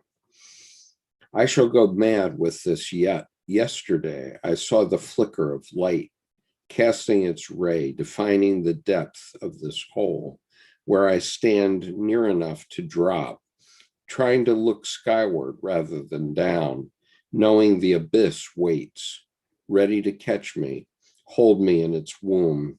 So appealing is the warm dark.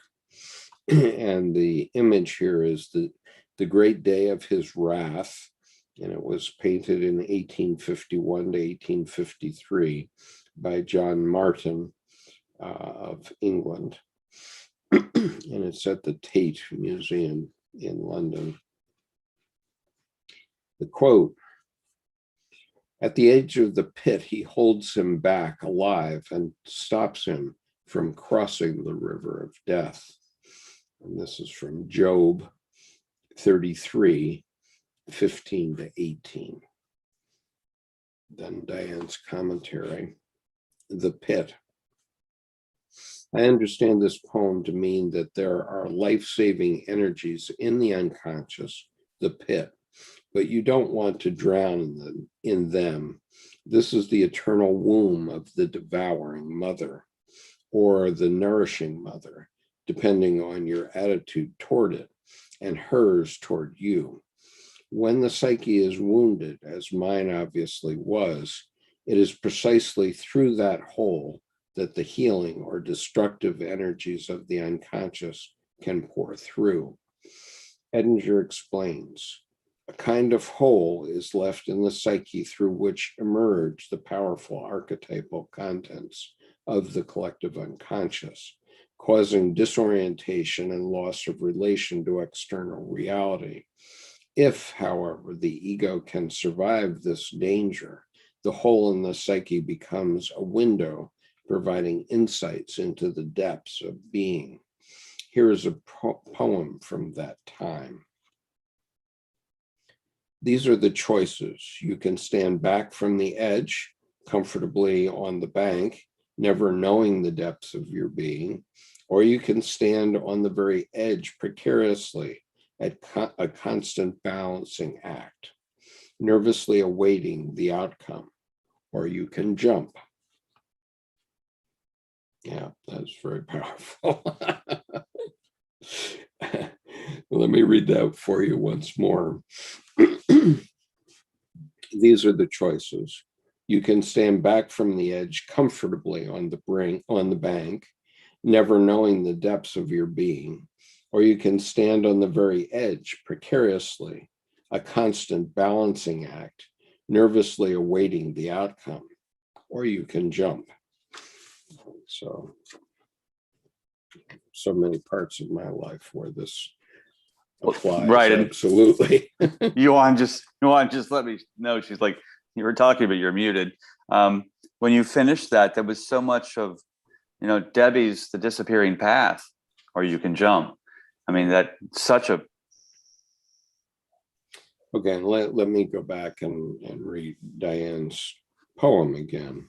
I shall go mad with this, yet yesterday I saw the flicker of light casting its ray, defining the depth of this hole where I stand near enough to drop, trying to look skyward rather than down, knowing the abyss waits ready to catch me, hold me in its womb, so appealing is the warm dark. Okay, so it's scary, okay, it relates to the fear of death, I think, and but that's the way life is. And Well, I love that press forward. I love that she's given so appealing as the warm dark, where almost even in the rare times someone tries to teach people about the void or the abyss, it's always a winter theme. It's always so cold.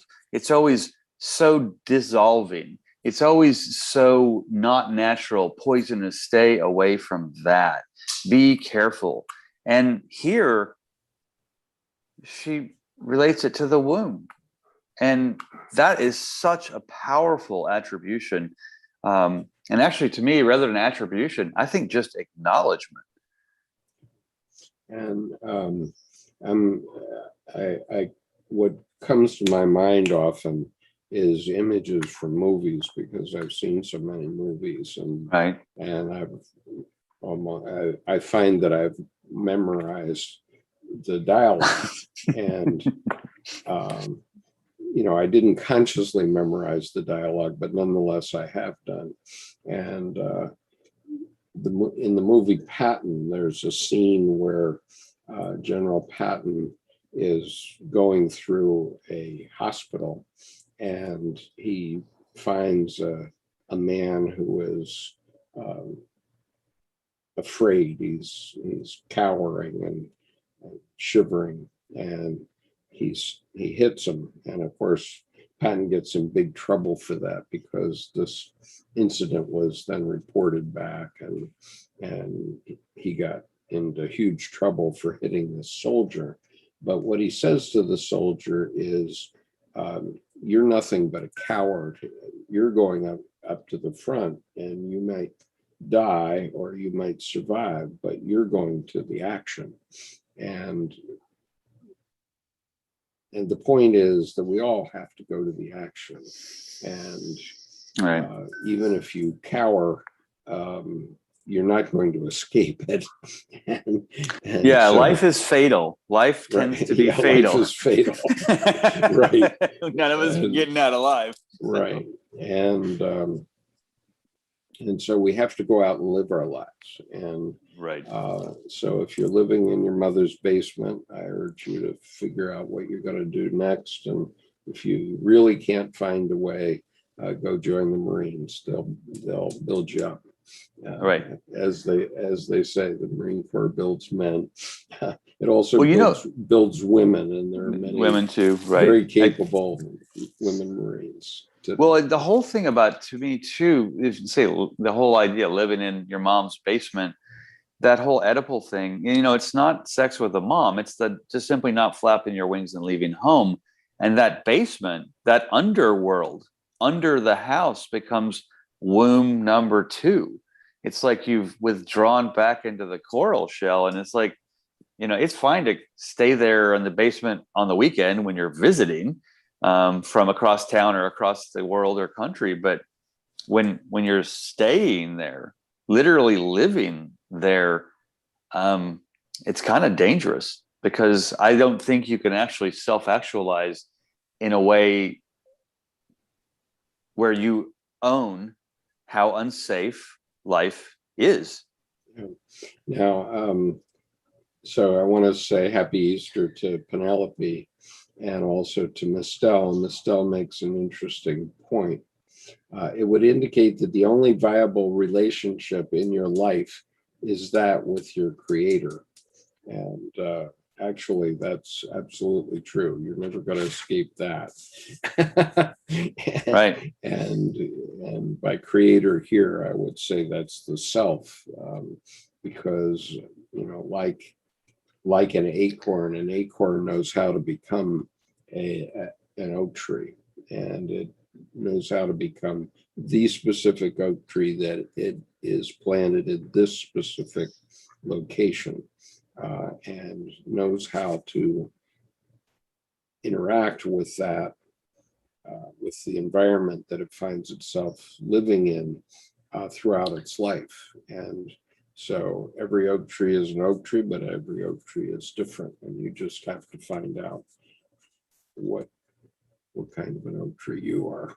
Well, exactly. I mean, Miss Stell's comment actually sparks me to say, oh, well, I look at Mary, and how about I look at Mary and Joseph and Jesus metaphorically, and then rather than sexual intercourse causing pregnancy, there's the masculine Joseph and feminine Mary. When they come together, the capital S self, Christ, is born. And so that, in a sense, the child becomes the parent of the man or the woman. But the Mary and Joseph as a metaphor for just sacred masculine and sacred feminine, you can even eliminate the Godhead from that. And just in the coming together of the both kinds of life, male and female, there is then self born. Right. Okay, last journal entry from Jerry Wright. Cool. So I'm reading A Mystical Path Less Traveled by Jerry Wright. Now that the monotheistic deity and devil have retired to their eternal resting places alongside their predecessors, Zeus, etc., the religious question presented to us is not, do you believe in God of your ancestors? The more relevant questions are, will you live responsibly the deity-like and devil-like capacities within your own self, within your own religious tribe, within your own political tribe? Or I guess I read the emphasis wrong here. Let me read it again. Will you live responsibly the deity-like and devil-like capacities within your own self? And then the following questions. Will you do that within your own religious tribe? Will you do that within your own political tribe? And will you do that within your own nation and within your own community? So the point is that we have now gained the power that our gods used to have. And we know it. Now we know it. And we used to put them outside of ourselves. And, scientists will tell you very directly that that those gods and devils aren't outside of ourselves. They aren't, but they are within us, and they do exist. Right. Yeah, definitely. And they are us. And so the question is, are you going to live a responsible life or not? Are you going to live a responsible life in your religious group, and within your political group, and within your own community, your own nation? And so all those are very good questions. Even in metaphysical circles, you get a lot of people who consider themselves light workers. And then there's a big impetus every once in a while, almost like going on vacation, to do shadow work. But there's a misinterpretation of the positivity or positive psychology movement that's supposed to be all hearts and flowers, light being, except it's the ones who live dark and light together, just like Jerry Wright is saying, live the deity-like and devil-like pieces within. If you don't do both all the time, one gets out of balance, and it'll whiplash back at you.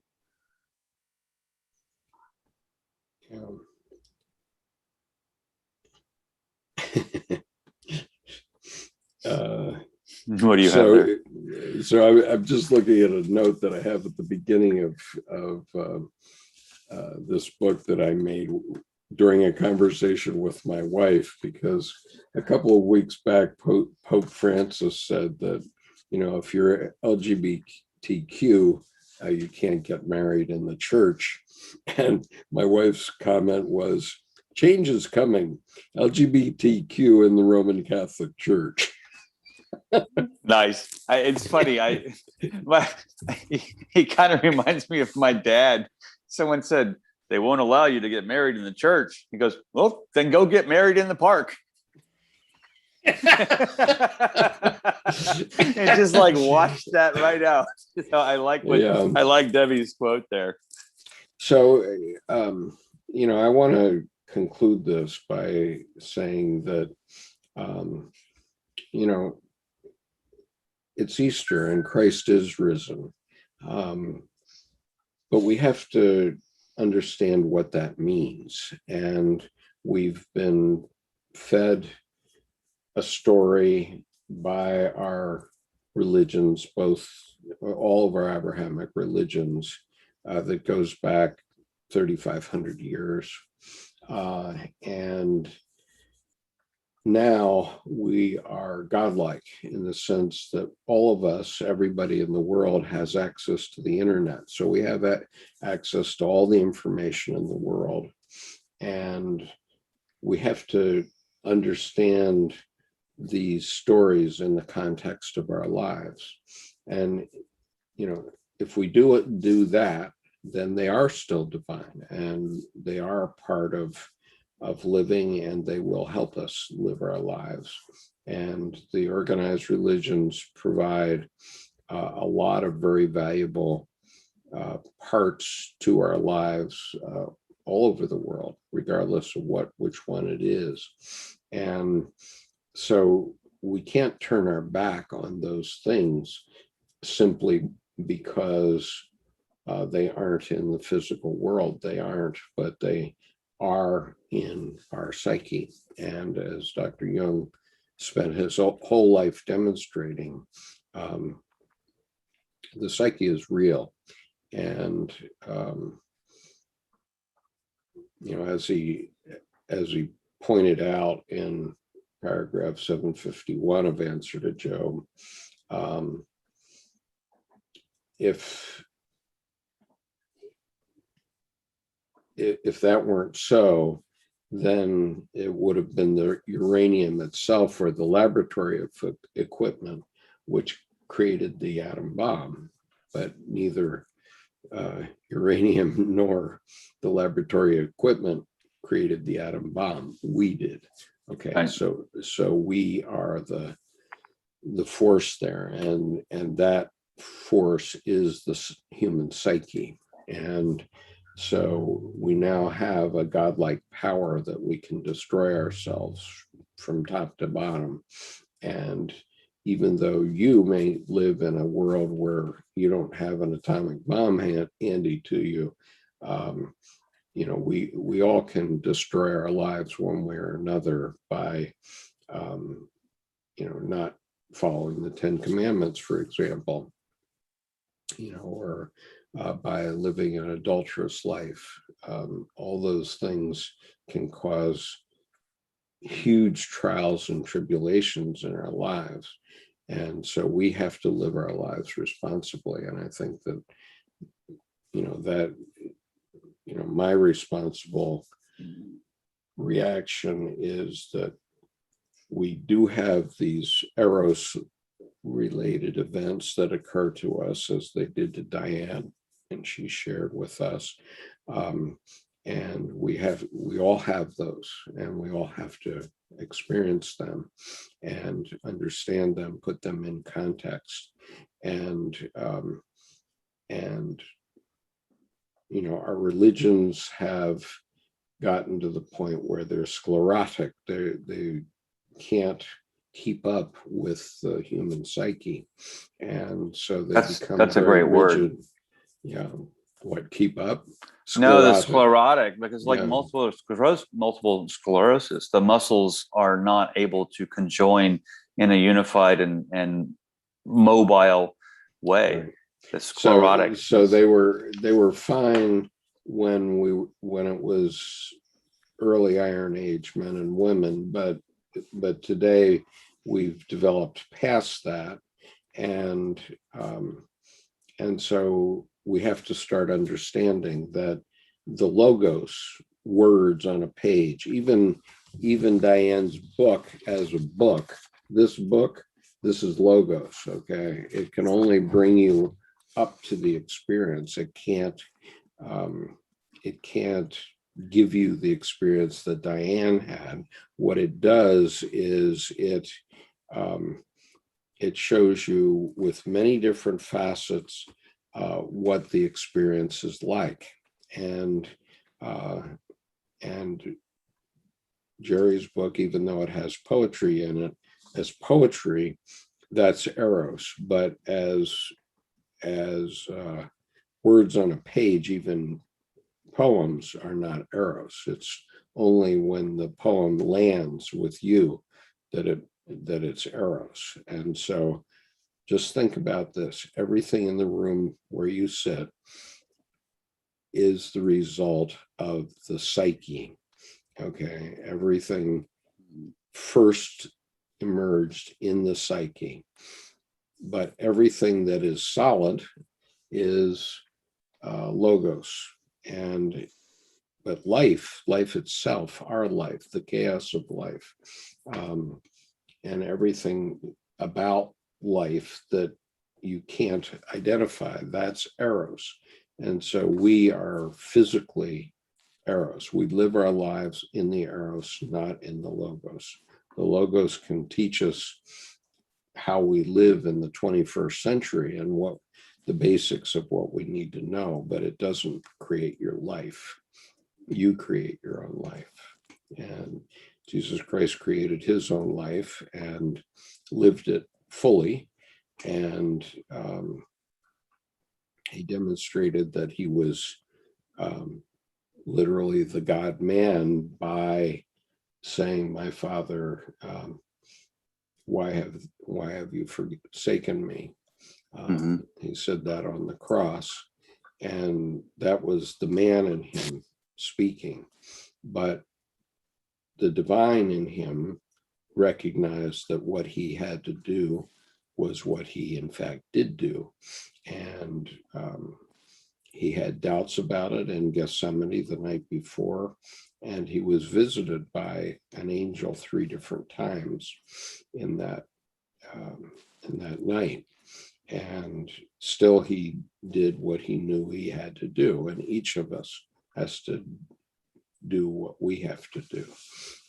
And that doesn't mean that we have to go out and carry a cross up a hill and get ourselves nailed to a cross, but it does mean that we have to make our own sacrifices and make our and live our lives fully, and try to understand what it is that we were meant to be. I mean, if we put it in terms of the oak tree, it's like being the acorn and somehow knowing how to become the final oak tree in that location with that climatic environment and so on. We all have to do what we have to do, whatever it is, to find our way to what was already built in when we were conceived.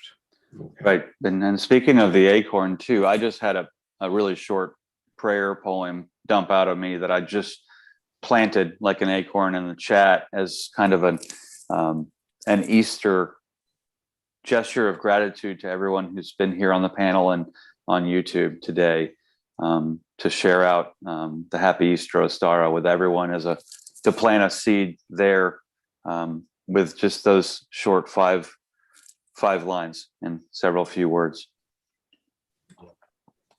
Do you want to read it, George? I will. I titled it EO for Easter and Ostara.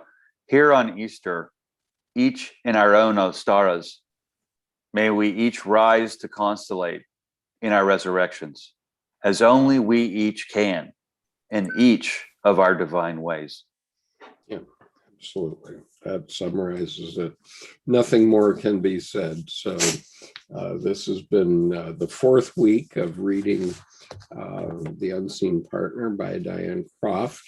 And Diane Croft will be here live next Sunday at 2 p.m. And if you want to hear her, you must physically be present at that event, right? Because she has made me agree that I will not create a replay and publish the replay on YouTube. So there will not be a live stream on YouTube. It will only be in the Zoom. And I might be able to persuade her to do the live stream on YouTube. I'll try to do that, but with the understanding that the video will not be available to the public afterward. And so you will have to be here to hear what Diane has to say and interact with her. And I'm hoping Jerry Wright doesn't make the same stricture, but please do try to be with us next Sunday afternoon at 2. I will be still reading from the books on Sunday morning because I'm intending for that to continue until we finish both books. But Diane's appearance will be next Sunday afternoon. So please do try to be there.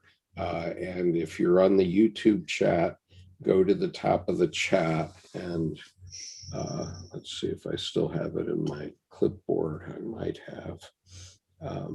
Okay, yeah. All right, so I just put the link on the YouTube chat. If you want to have notice so that you can participate in the Q&A on the Zoom call, then that's the link to do it. And you would sign up for the Wisdom Path Colloquia so that you would have notice and know when the event is and so on. Skip, I don't know what her motivations are for not having the legacy of the video, but notwithstanding that, I can see the almost requisite importance of people having the Unseen Partner, this book, this thing of beauty, viscerally in their hands. It is a very, very powerful book, and I really urge you to purchase a copy. And it's like book, music that moves. Jerry's book as well. As well. I mean, it to me, it's like when I get ablution tingles from music, or the hair stands up on my arms, I'm moved. And when I don't feel I'm reading this book, I feel like I'm ingesting, nourishing, experiencing this book. Right. It's literally a thing of beauty. And right. And Tammy is here. Hi, Tammy. Oh, hey, Tammy. Happy Easter. Happy Easter. Tammy asks a good question, which we need to respond to. She says, are the journal entries you've been reading part of the book or something aside from the book that the author shared with you personally?